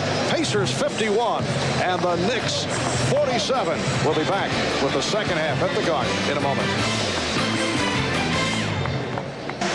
We are set for the 7th and final game of this Eastern Conference Finals Series. A series tied at 3. Before we get underway, let's check in with Ahmad. All right, thanks, Marv. I just talked with Charles Oakley. He told me that during the halftime, Pat Riley only talked about defense, even though that the Pacers were shooting almost 68%. He wants them to get up in the shooter's face and don't give him any good looks. Marv? Pacers by 4. Reggie Miller scoring the last 8 points of the second quarter for the Pacers. The NBA record for best percentage shooting in a playoff game, 67%. Celtics did it against the Knicks back in April of 1990. Indiana, 68% in the first half. Ewing getting it inside, and he is fouled. Well, Patrick waiting and waiting to see when and if the double team was going to come. Finally, Derek McKee got there, but Patrick was already into his offensive move and in a little bit of trouble, but able to draw contact, and that's all he could do at that particular point. Patrick Ewing having an outstanding first half, scoring and rebounding, as he had 6 offensive rebounds, 11 overall. However, 1 of 3 from the foul line. On the line off the foul by Derek McKee. Point men for the Knicks. John Starks with 12. Patrick Ewing with 11. Indiana led by Reggie Miller, 14 points on 5 of 7 shooting. Byron Scott, 5 out of 5. 13 points in all. Indiana by 3. Tandem defense from the crowd. Workman and Miller at the guard. Smits is back despite the jammed finger. McKee and Dale Davis also on the front line. Smits changed his mind. Recovered by McKee. Alert play by Derek McKee, who now has 6 points. Pacers lead 53-48. Smith got the step and then rejected. The Knicks maintain possession. They'll have 13 on the 24. It's going to be interesting to watch Reggie Miller and John Starks in this second half. Reggie already lost John on that play. Starks lost the dribble. Recovered by Ewing. Here's Starks. Oakley on the save. Hopper going left, setting up Ewing. And just nicked from behind by Dale Davis to force Patrick to miss that shot. Good penetration by Harper. Foul committed by Starks, his second. Now this is what Larry Brown was talking about. So Hannah Storm at halftime concerned about the penetration of the Knicks guards. Derek Harper getting inside. That forces all the defense to come to him and leaves those little openings. But Patrick Ewing couldn't finish the playoff. Miller 3 for 3 from the line. Remember, prior to this past Wednesday night here at the Garden, the Knicks had beaten the Pacers 11 in a row, 31 of the last 33 going back to January of 1983, and then Indiana coming up with the win off that fourth quarter rally that was sparked by Reggie Miller, and a very impressive performance by the Pacers here this evening. They now lead by 7. A minute and a half gone by in the third. This is the biggest lead of the game. Starks could not find anyone. Excellent defensive play again by Indiana. Ewing forcing, and it's rebounded by Dale Davis. Good defense, Mark, but too difficult a play to get into against that tough clawing type of defense. The Knicks have to get down, get the ball below the free throw line in short order to start executing. Smits with the jump hook. Oakley with the rebound. Starks going at Miller. Oakley with the save. Starks got a piece of it. Oakley again able to save, but the Pacers are on it. Here's Miller for 3. On the back tap, McKee finds Workman. Smits with the open shot. Rick Smits with 6 points, and Pat Riley calls for a timeout. 9:37 remaining in this third quarter, and the Pacers now lead 57-48. Biggest lead of the night for Indiana. Well, no surprise that Charles Oakley and John Stark scrapping and scrambling for loose balls, but when they hit the deck, opening up a fast break opportunity for Indiana and a wide open 3 for Reggie Miller. The first three-pointer missed by the Pacers tonight, and then the second offensive rebound already in the third quarter for Indiana. That's the area they were getting killed in the first half by New York. Both teams want their point guards to put as much pressure on each other, but also prevent penetration. Tall order for both offense. And this capacity crowd encouraging the New York Knicks. The winner here advancing to face the Houston Rockets in the NBA Final, opening at the Summit in Houston on Wednesday. Harper got the step. I think he surprised himself that he got that deep.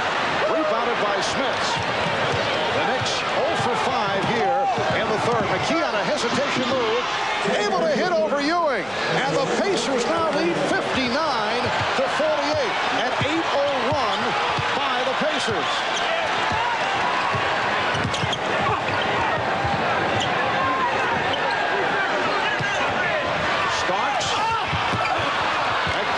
Try to penetrate, cannot hit. Now Starks finds Ewing. Lost it. Miller against the backpedaling Harper. Crowd wanted to travel. Wild end-to-end basketball now. And there must be some kind of foreign element on that ball right now. Patrick Ewing can't hold it. Reggie Miller has problems as well. Charles Smith able to spin in to cut it to a 9-point Pacer advantage. Workman does not like the hand checking from Harper.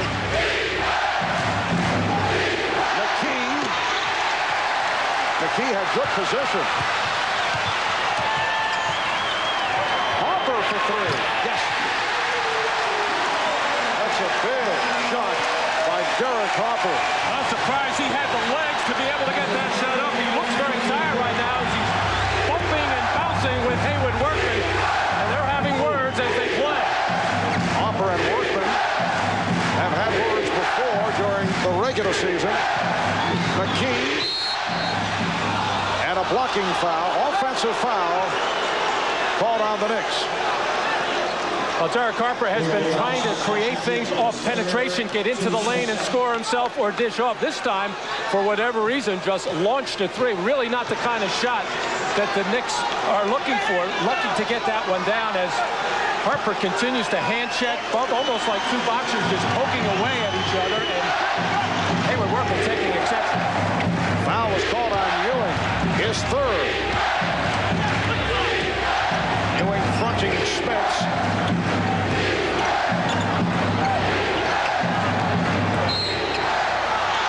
Jake O'Donnell with the call. Again, it's against the Knicks. It's on Charles Smith. That is his fourth. Byron Scott now checking in, replacing Reggie Miller. Anthony Mason will come on for Charles Smith. 4 on Smith, who is 2 of 3 from the field. Reggie Miller getting a rest. 16 points for Reggie Miller.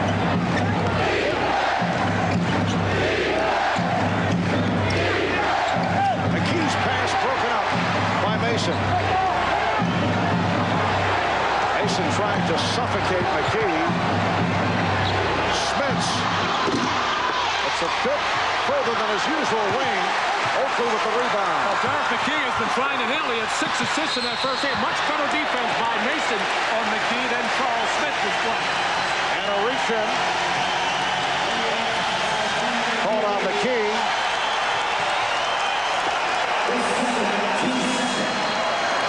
Indiana with their second team foul. Knicks with 3. We have played 5 minutes of the third quarter. The Pacer lead is 6. Every shot being fiercely contested at this point. Scott all over Starks. Harper for 3. And a loose ball foul on Oakley, who just shoved McKee. Oakley with the shove of McKee. Not a smart play by Charles Oakley. And Charles Smith going for every loose ball, going for every offensive rebound. And here is McKee struggling to try to regain possession along the baseline. The extra little shove by Charles Oakley. Earlier we touched on the subject of Larry Brown's superstitious ways. Well, Larry and his staff went to the same restaurant last night as they did prior to Game 5. They beat the Knicks here in Game 5 and ordered the same food. Said it didn't taste it then, didn't taste it last night. We talked with Larry about his superstitions.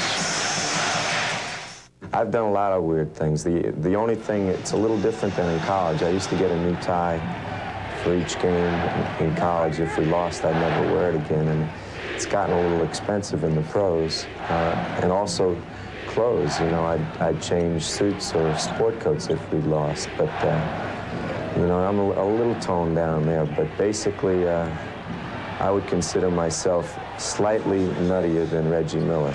Slightly nuttier than Reggie Miller. He means that in affectionate fashion, I'm sure. And Larry feeling good about that jump shot by Rick Spitz, giving his Pacers an 8-point lead. 6:10 remaining in the third. Off the double team, Oakley fouled as both Dale Davis and Derek McKee surrounded him. McKee called for that foul, his third. Let's go to Ahmad Rashad. Ahmad? All right, Marv, during that last timeout, Pat Riley telling his team to put the ball on the floor strong, try to play through the arms. And one thing that he warned his team about was do not let Byron Scott get off, which had to be strange for even Pat to say, saying that Pat coached Byron for all those many years. Marv? Well, Byron Scott, look out. Harper able to save. Byron Scott hit 5 of 5, 13 points in all. In the second quarter, has not attempted a shot in his short stint here in the third.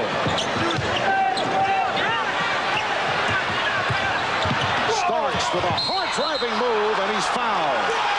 Well, Mike Malthus was going to call it against Indiana, but Jake O'Donnell, who was trailing the play, says no, the other way. It's on Starks. Well, Jake has a good look at it on the right baseline as Starks able to get by Davis and draw contact as Pat Riley was telling his players get to the basket, but Rick Spitz standing tall, taking the charge. 3 apiece on Starks, Ewing, and Mason. McKee has 3 for Indiana. Scott getting it off, and a foul is called. That is number 4 on Starks. But once again, John Starks paying attention to Pat Riley, keeping a close eye on Scott, who was 5 for 5 from the field in the first half. Pat certainly can recognize when Byron has that stroke going, which he certainly did in the first half. Reggie Miller ready to check back in. He came out relatively early in the third period in favor of Scott. I think for a couple of reasons. Larry Brown wanted to see if Byron still had the hot hand, and I think he wants to jockey back and forth with these two to keep at least Reggie Miller fresh for the stretch run. And Hubert Davis, who had problems once again defensively going up against Byron Scott, has replaced John Starks. Hubert did hit a couple of shots, though. He was 2 for 3 in the first half. Byron Scott signed with the Pacers as a free agent last December. Said he got a call recently from his one-time Laker teammate, Magic Johnson, who said he couldn't believe that Byron could win himself another championship ring at this stage of his life. Here's Oakley. And the Knicks shooting has been very poor in the third quarter. Well, Magic Johnson just wanted to give a message and a congratulatory remark to Byron, saying keep that team together. He likes what they're doing. I think also Magic a little concerned that Byron might catch up in the World Championship ring department. Magic has already run out of one hand. The Knicks only 2 of 10 from the field here in the third. They're trailing by 10 points. And McKee's pass went astray. So the Knicks will get it back. 5 minutes, 8 seconds to go. In the third, Marv Albert, Matt Dukas, Ahmad Rashad, and Hannah Storm from Madison Square Garden in New York. 7th and decisive game of this Eastern Conference Final. And a foul is called. It's on Rick Smits, his third. And he is getting rooted out of there by Rick Smith. Way too much contact. Not so much with the knees and the legs, which you're definitely not allowed to do, but just pushing with 2 arms. And then Patrick Ewing with a little note of coaching to Hubert Davis. Wait till I set the screen to free you up so you can catch it in good position so you can throw it to me. Hubert moving too quickly. Smith sitting down, replaced by Antonio Davis, who is fronting Patrick Ewing. Davis has done a good job against Ewing. Now Mason gets down low. Mason to the fadeaway. And a loose ball foul is called against the Knicks. It's on Ewing. That is his 4th. And the Knicks are over at the limit. That's their 5th team foul. But this is what Patrick Ewing had not been doing in the other games, and you certainly don't want to pick up a kind of a cheap foul there. But a lot of times when Patrick didn't get the ball or had it and threw it out against double teams, he'd stop and watch. This whole ball game, he has been climbing the offensive glass. This time he climbed on the back of Antonio Davis. And the Knicks have major problems in that department. 4 apiece on Ewing, Starks, and Smith. Rick Smits returns. Well, Larry Brown sending Smits back in, hoping to pick up yet another foul on Ewing if he remains on the floor, or if the Knicks make a change. Looking for the mismatch against Herb Williams. Right now, Pat Riley is gambling, staying with Ewing with the 4 fouls. Well, if you'll remember, in Game 3, Patrick picked up his 4th early in that third quarter and went to the bench, and the Knicks totally lost control of that ball game. It is a gamble at this point, but Patrick is going to have to be very smart at both ends of the floor and not pick up a cheap one. Biggest lead of the game, 12-point margin for the Pacers. Here's Ewing. Rebounded by Smits. We come up on 4 minutes to go in the third. Rejected by Patrick Ewing, and a reach-in foul called on the Pacers as Hopper was hit.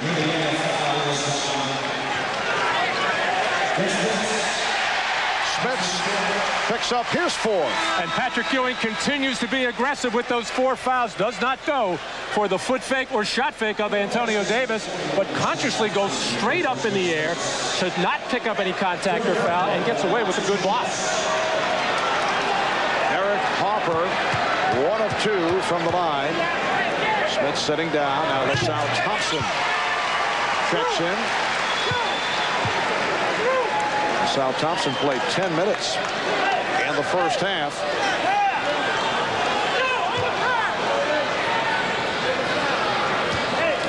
Knick offense here in the third quarter has been limited.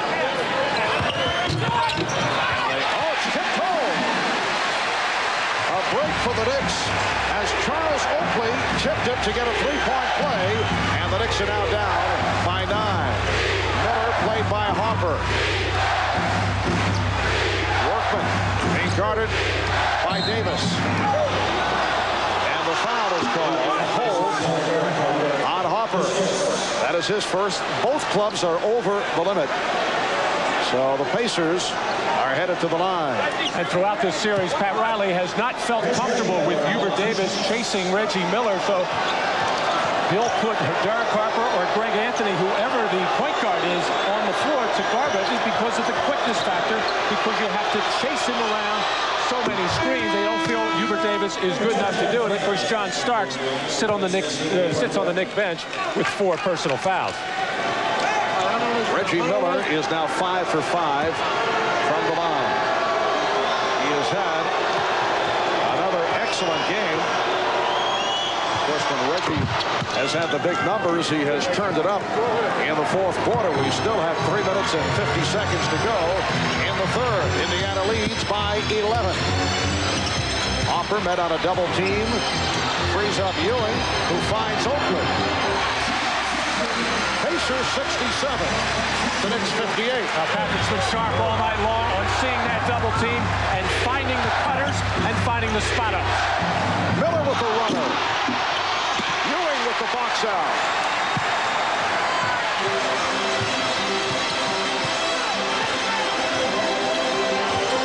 Oakley from Ewing. On the back tap, played by Davis. Davis shooting. Rebound Mason. Mason again.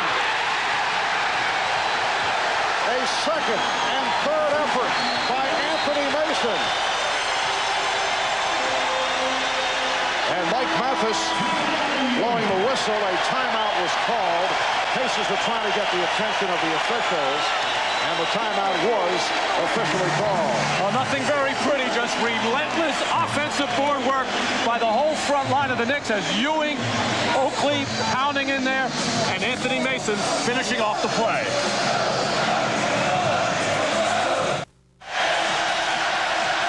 Back at Madison Square Garden, 3 minutes remaining in the third, and this crowd turned on by the offensive rebounding efforts of Anthony Mason just a moment ago. The Pacer lead is now 7. As Vern Fleming comes out of the backcourt, Fleming checking back in. Fleming and Miller now at the guards. McKee, Antonio Davis, and Dale Davis up front. Here's Miller penetrating, and it's rebounded by Oakland. Hopper on the run, feeding Mason. Oh, good hands by Mason, but could not put it down. It was a tough pass to handle. And back come the Pacers. Antonio Davis called for a charge. He was hoping to collect number 5 on Patrick Ewing. Well, no doubt about this one. Antonio Davis aware of the situation, no question about it, but too easy to call for the officials here as Patrick stood his ground and took it hard from Antonio Davis. One more time. Third foul committed by Antonio Davis. Mason set up by Davis. Ewing on the follow. Gilbert Davis with a nice lead, and the Knicks have cut it to a 5-point Indiana lead. We come up on 2 minutes remaining in the third, a 9-2 run by the Knicks.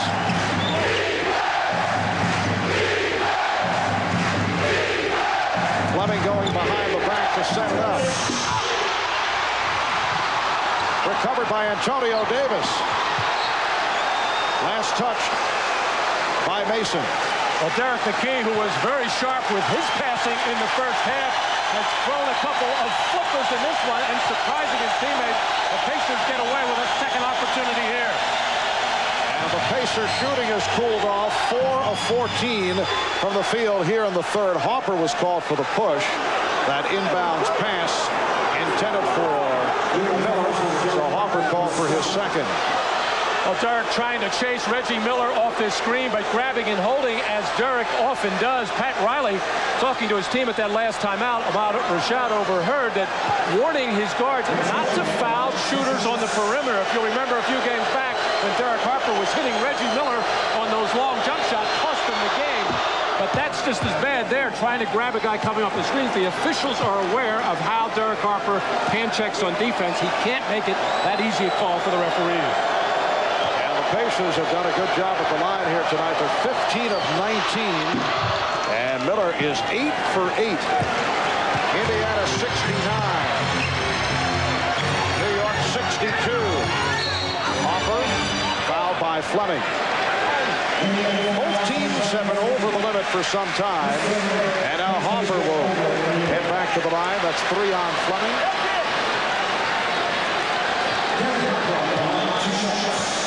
Veteran play there by Derek Harper. Not real pleased with that last call as he grabbed Reggie Miller before the ball was inbounded. I think that time trying to see if he couldn't get a call coming back his way as he dropped his head, shoulders, and just barreled into Vern Fleming, and he winds up on the free throw line. Harper now 3 of 5 at the line.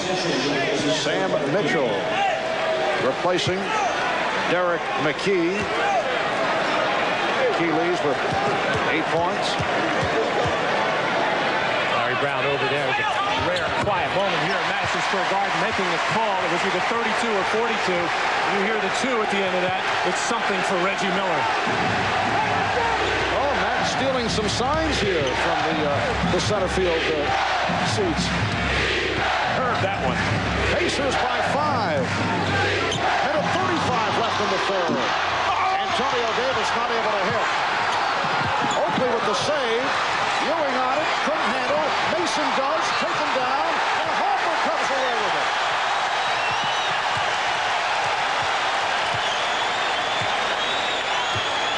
Wild finish to the third quarter. Fleming guarding Ewing on a switch, then got help. Ewing facing a triple team. Shot clock at 3. Davis, the tip by Ewing again. And a foul is called.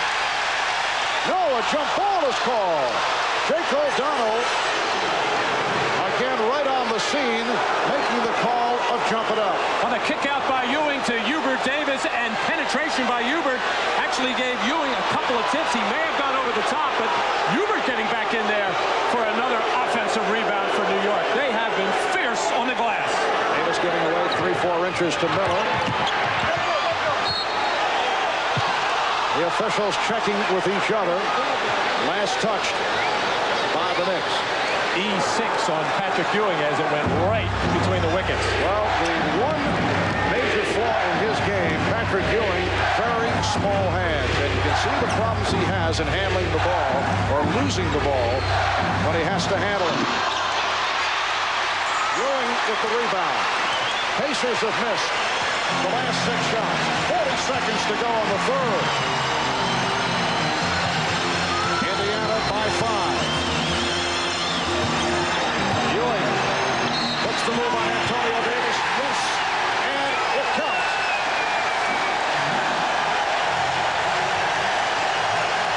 Well, Pat Riley's faith and confidence in Patrick Ewing after he picked up his 4th foul has helped the Knicks get back into this ballgame as he has played with a lot of concentration, making good plays, still being aggressive at both ends of the floor as far as challenging shots and rebounding. And sometimes when you get in foul trouble, it makes you concentrate better. Well, the Knicks, down by as many as 12 here in the third, have trimmed it to 2. 20 seconds remaining in the third. The Knicks with a 14-4 run. Shot clock at 5. Miller couldn't find the shot. Fleming does. Final seconds and Dale Davis able to stuff. Here's Hubert Davis, and that is the end of the third quarter.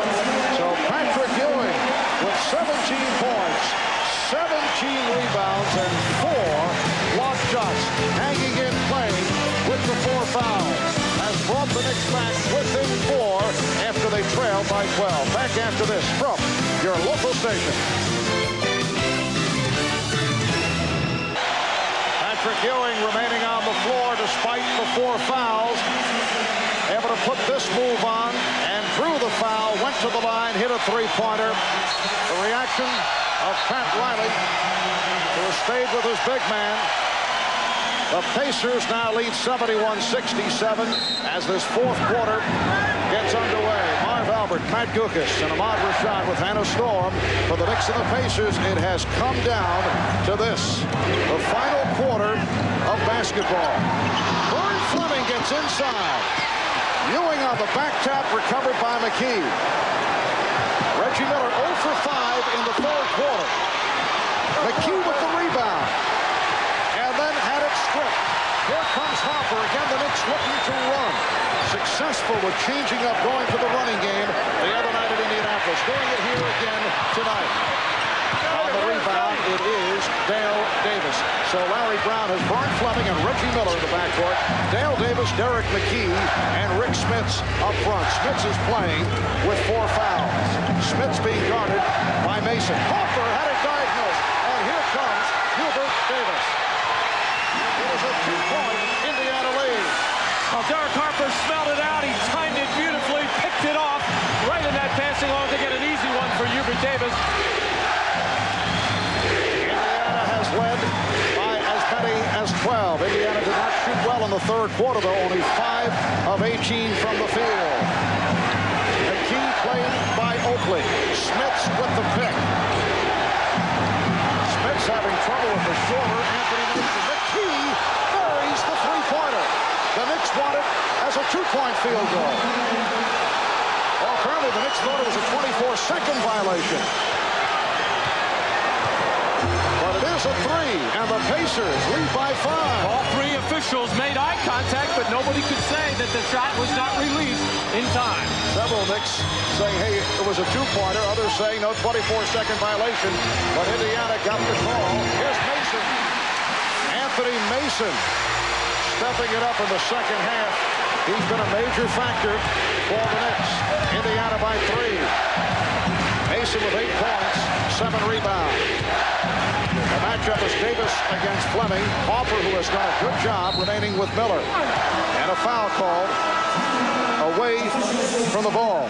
It's on Hopper, his 3rd. Well, let's see if this is a 24-second violation or not. You see the shot clock in the lower left-hand corner as Derek McKee loads up and it should have been a violation. It already hit double zeros before that ball was out of Derek McKee's hand. Timeout, 2 minutes gone by in the fourth. Pacers by 3. Miller Genuine Draft presents Genuine Moments. Tonight's Miller Moment looks back to the last time the Pacers and the Knicks reached the finals. For the Pacers, 1974 in the ABA against the Kentucky Colonels. Pacers led by number 34, Mel Daniels, and by number 30, George McGinnis, but Indiana lost in 5 games. The New York Knicks last made the finals in 1973, a team featuring Willis Reed and Bill Bradley and the guard play of Walt Clyde Frazier, Dave DeBusschere and Earl the Pearl Monroe, Jerry Lucas, John Gianelli and company. The Knicks defeated the Lakers in 5 games. In recognition of that moment, Miller Genuine Draft will donate $1,000 to the Thurgood Marshall Scholarship Fund. 9:50 to go in the fourth. The Pacers with a 74-71 lead on the Knicks. Reggie Miller has missed his last 6 shots. McKee rejected by Ewing. That is his 5th block shot. Patrick has the freedom to roam defensively right now as he's matched up with Dale Davis, not an offensive player. Mason is guarding Smits inside. Hopper for 3. And he has tied the game at 74. Derek Hopper has come up big in the 7th game. Knicks and Pacers at 74 apiece. Here is Rick Smits, rebounded by Patrick Ewing. John Starks has returned. Starks and Hopper at the guards. Ewing, Smith, and Mason on the front line.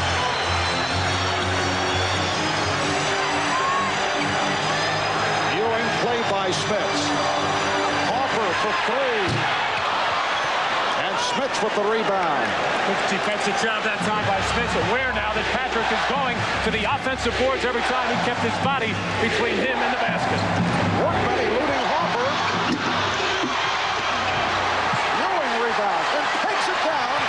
Harper. Another fast break opportunity for the Knicks, who have changed their style the last 2 games. Timeout called by the Pacers. The Knicks lead by 2.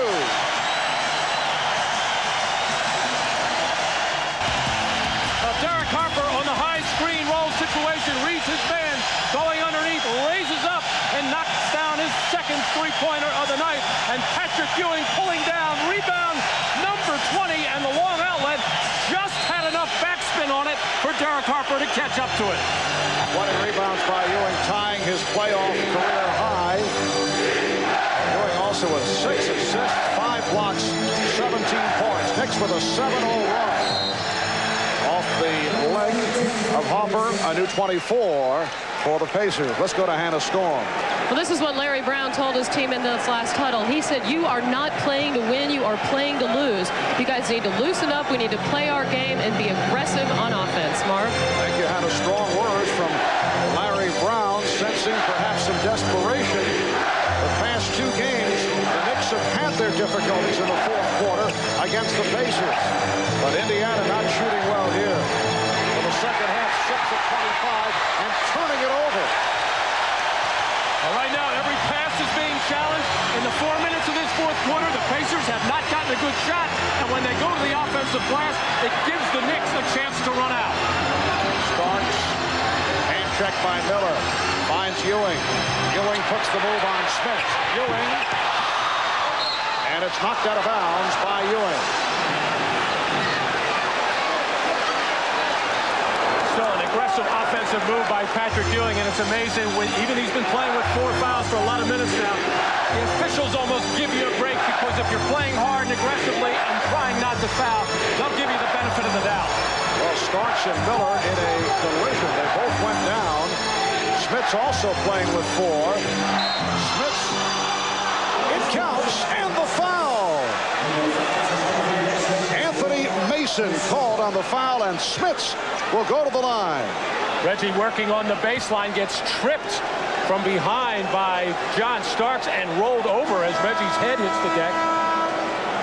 Anthony Mason giving up about 6 or 7 inches to Rick Smith there. He is matched up with him to protect Patrick Ewing, to keep from having to guard Smith, and also to enable Patrick to hang around inside, block and change shots and rebound. That being the case, the Pacers should pull somebody up high to take Patrick above the free throw line. Well, Smith's making his first appearance at the line, not able to give the Pacers the lead. You saw Reggie Miller over at the Indiana bench. He's been replaced by Byron Scott. Looked like Miller took a shot in the head off that collision. Ewing with a drop step. Yes, and it counts. And that is number 5 on Smith.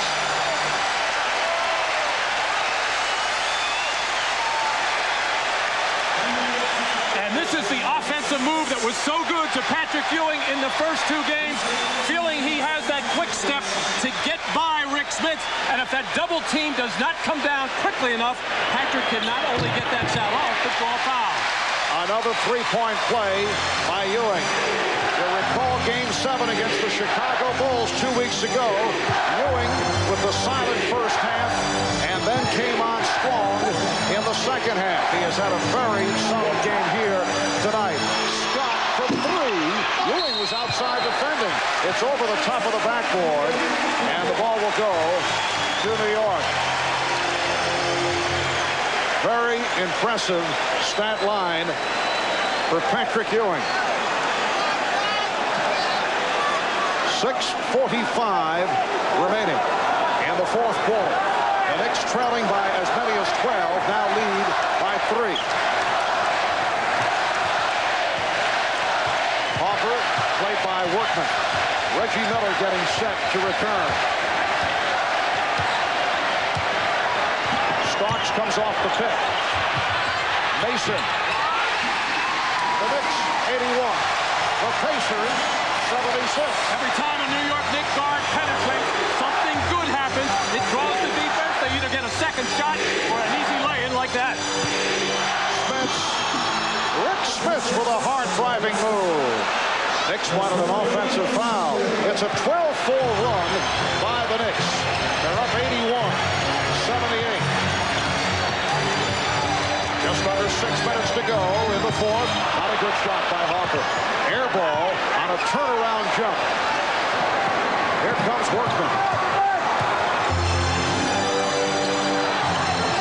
Haywood Workman played on a switch by Patrick Ewing. Myron Scott, yes. 17 for Scott. And the Knick lead is down to 1. Pat Riley wants to talk it over with 5:36 remaining in the fourth. Right at the start of the playoffs, back page story in the New York Post, Patrick Ewing proclaiming, "We'll win it all." And in this seventh and decisive game, he has come up in very strong fashion. Is he working on defense or what? He's playing everybody, challenging every shot ever since 4:39 of the third period when he picked up his fourth personal foul. He has played some kind of basketball game with some kind of concentration. And the Indiana Pacers, who came out with 68% extraordinary shooting in the first half, were caught by the Knicks after leading by as many as 12. Here's Starks. John Starks taking it right to the basket. And the Knick lead is now 3 with 5:15 remaining in the fourth. Starks finished off that play, but he was set free on the high screen by Patrick Ewing. Workman lost it. Harper with another steal. And a foul is called against the Pacers. It's on Dale Davis, his fourth. Well, Derek Harper had 5 steals in Game 5 on Friday night. Just came up with a strip right here for Harper, his third steal of this game. Knicks with the ball, 3-point lead. Starks playing with the 4 fouls, as is Ewing. And away from the ball, let's see what the call is here. With Antonio Davis and Patrick Ewing getting involved, could be a double. It is a double foul, so that's number 5 on Ewing. And all precipitated by the aggressive play of Antonio Davis, refusing to give Patrick Ewing that position. He's done that all series, gotten around, fronted, got the hip in on, pushed him out, and it was good aggressive defense by Davis, and Patrick battling there. Very tough call at this particular point by Jake O'Donnell, but the correct one. Antonio Davis with his 4th, Patrick Ewing with number 5, and Pat Riley with no question about leaving Ewing in at this point. He gambled earlier, but now it's the only decision. Ewing handles the pass, facing a double team, finds Mason. Patrick Ewing's passing has been very sound. He's been piling up the assists. 5-point Knick lead. And a foul call on Starks. Patrick Ewing with 7 assists. Starks called for his 5th foul. Again, knowing that he has to keep close eye and hand and body on Reggie Miller, which is the most difficult assignment for John Starks. Both of them have been chasing each other on those baselines. I don't know how they have enough strength to shoot the ball when they get open. And now Mike Mathis calling it an offensive foul on Indiana.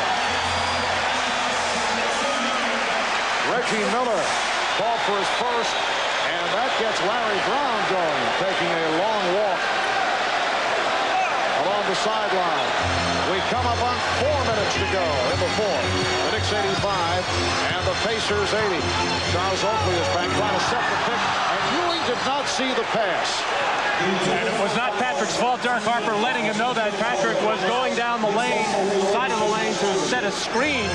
And Derek Harper doesn't know why, and I don't know why he tried to throw the ball there.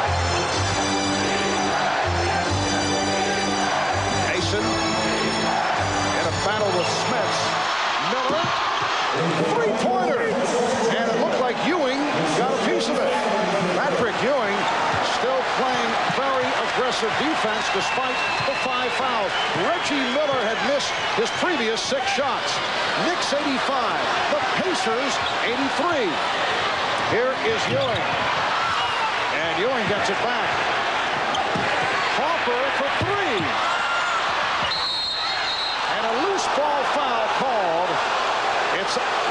Knicks. It's on Mason.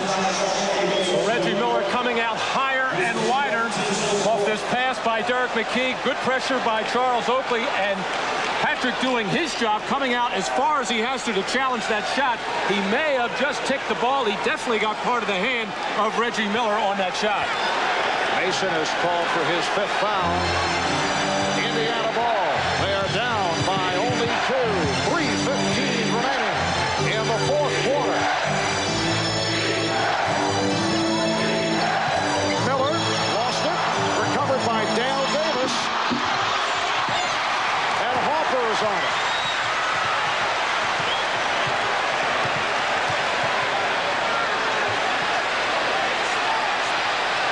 Mason feeds back out to Oakley. Charles Oakley hearing some moans from the crowd as he started to release that jump shot, although he's had a good touch this season from the outside, and is extended to an 87-83 Knick lead. We are down to 2.5 remaining in the 4th quarter. The winner advances to the NBA final to face the Houston Rockets. McKee hits the three-pointer. Derek McKee with his 2nd straight from downtown, and it brings Indiana within 1. No player on either team is hesitating at all on these open shots. Both teams playing with a lot of confidence. When they get the opening, they're letting it go. They might not ever get another open one. Shot clock at 6. Ewing.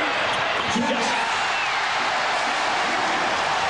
Patrick Ewing from way out to give the Knicks an 89-86 lead. 22 points for Ewing, along with a playoff career high 21 rebounds. Knicks have 3 timeouts left. Indiana 3 and a 20. Here's Miller. Yes. Reggie Miller cuts it to a 1-point Knick lead. A minute and 40 to go in the 4th quarter. Mason, Oakley, Ewing up front. Hopper and Starks at the guards. Oakley passed up the shot this time, and we got a traveling violation call on Charles Oakley. And the Knicks take a timeout. A minute 26 remaining in the 4th. Knicks lead by 1.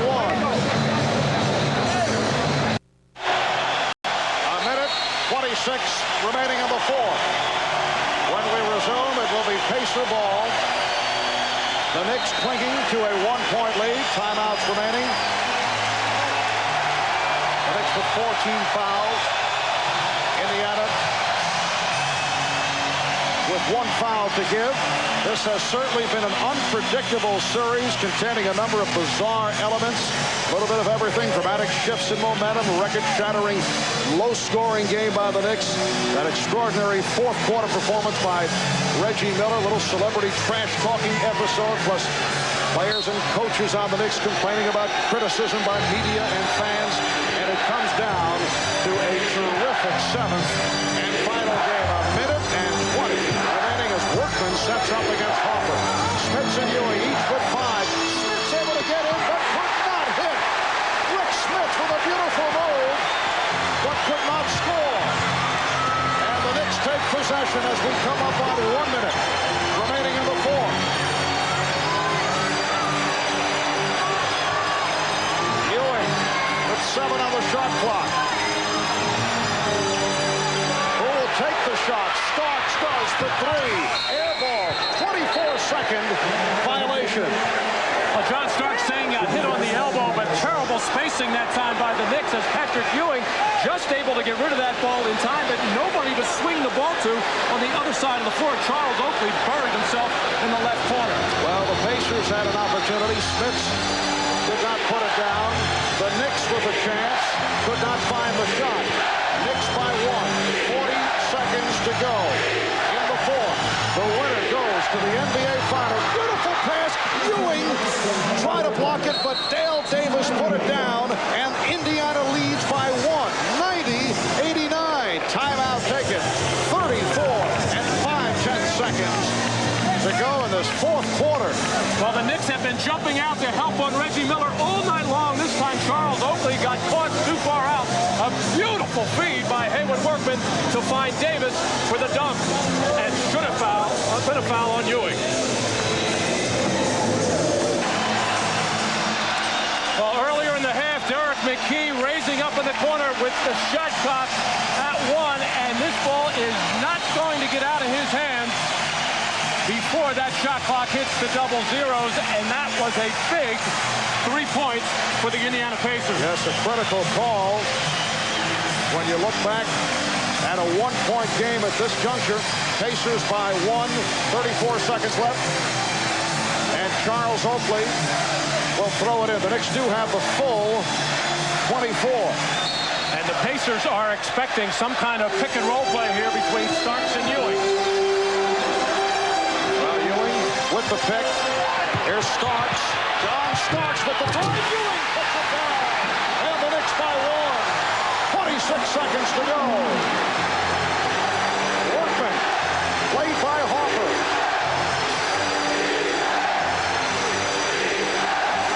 Down to 15 seconds. 1 second difference with the 24. Indiana playing the clock. Here's Miller. The mark, last touch by the Pacers with 4 2/10 of a second remaining. The inbounds to Starks, and he's fouled, hit by Miller with 3 2/10 seconds to go.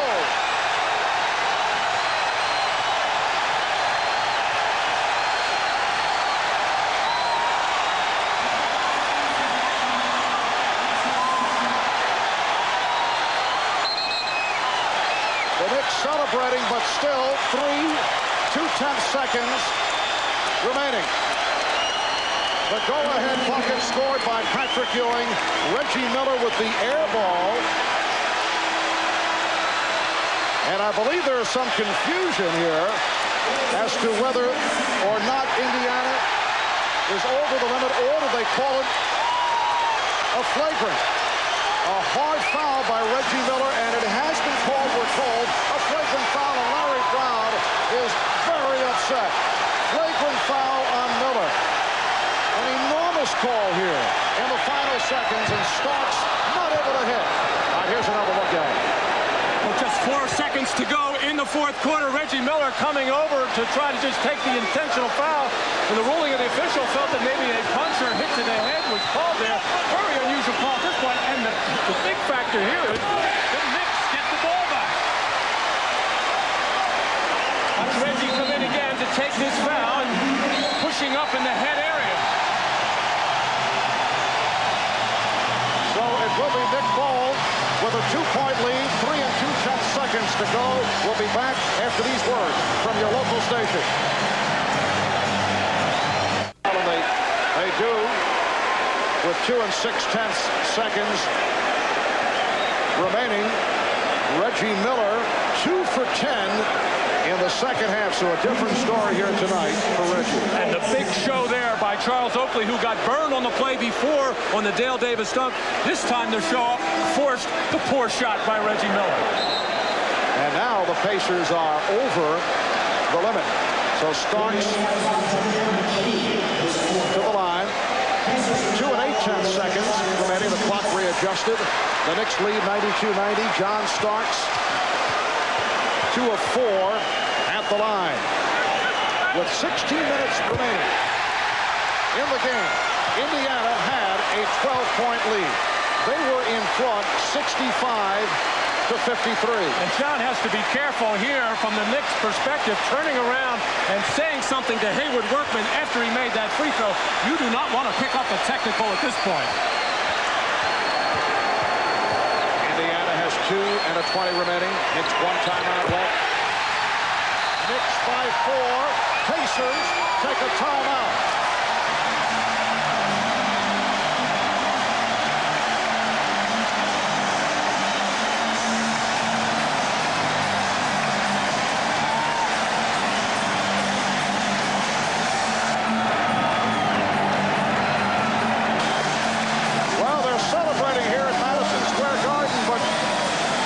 Things have happened.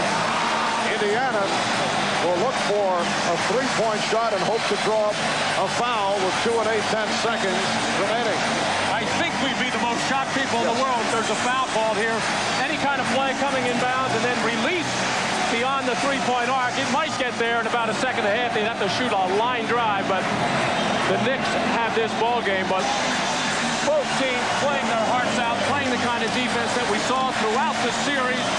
And the big difference tonight for New York was the overwhelming advantage they had on the offensive glass, and just a tremendous performance by Patrick Ewing, in particular after he picked up that fourth foul midway through the third quarter. Well, Matt, for the second straight series in a seventh and deciding game, and there have been questions concerning Patrick Ewing rising in that situation.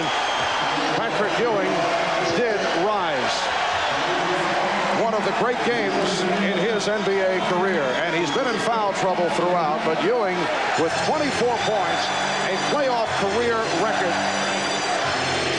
22 rebounds, a personal mark for Ewing, 7 assists, which is most unusual, and 5 blocked shots, 11 of his 22 rebounds off the offensive board.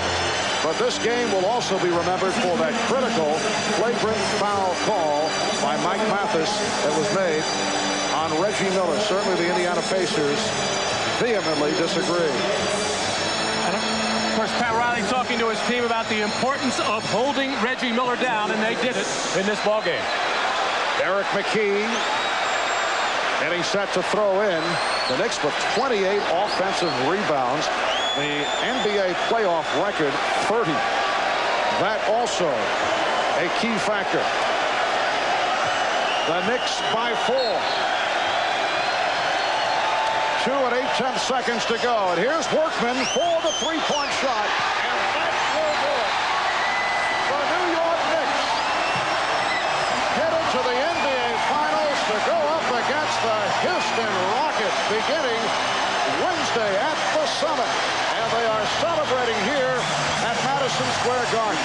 It was a terrific run for the Indiana Pacers, but let's go right now to Ahmad with Patrick Ewing. All right, thanks, Mark. Patrick, you had a wonderful game, probably the best game of your entire career. In a situation like this, to be a superstar, you have to rise to the occasion. You did just that. Oh, yeah, you know, we were running plays for the jump shot, and I told Coach, forget all that stuff. Give me the ball, and if I'm going to lose, let me lose it. But I feel happy my teammates came through for me, and we're going to the final. You're on your way to play for a championship. Congratulations. Okay. All right, back to you, Marv. All right, Ahmad. Well, Hakeem Olajuwon and his Houston Rockets have the advantage over Patrick Ewing and the New York Knicks in decisive fashion, winning both regular season games, and Hakeem dominated Ewing. We'll see what happens beginning Wednesday in Houston. The Knicks 95 and the Pacers 90 to take the series in 7. Marv Albert, Matt Lucas, Ahmad Rashad, and Hannah Storm at the Garden. This has been the NBA on NBC.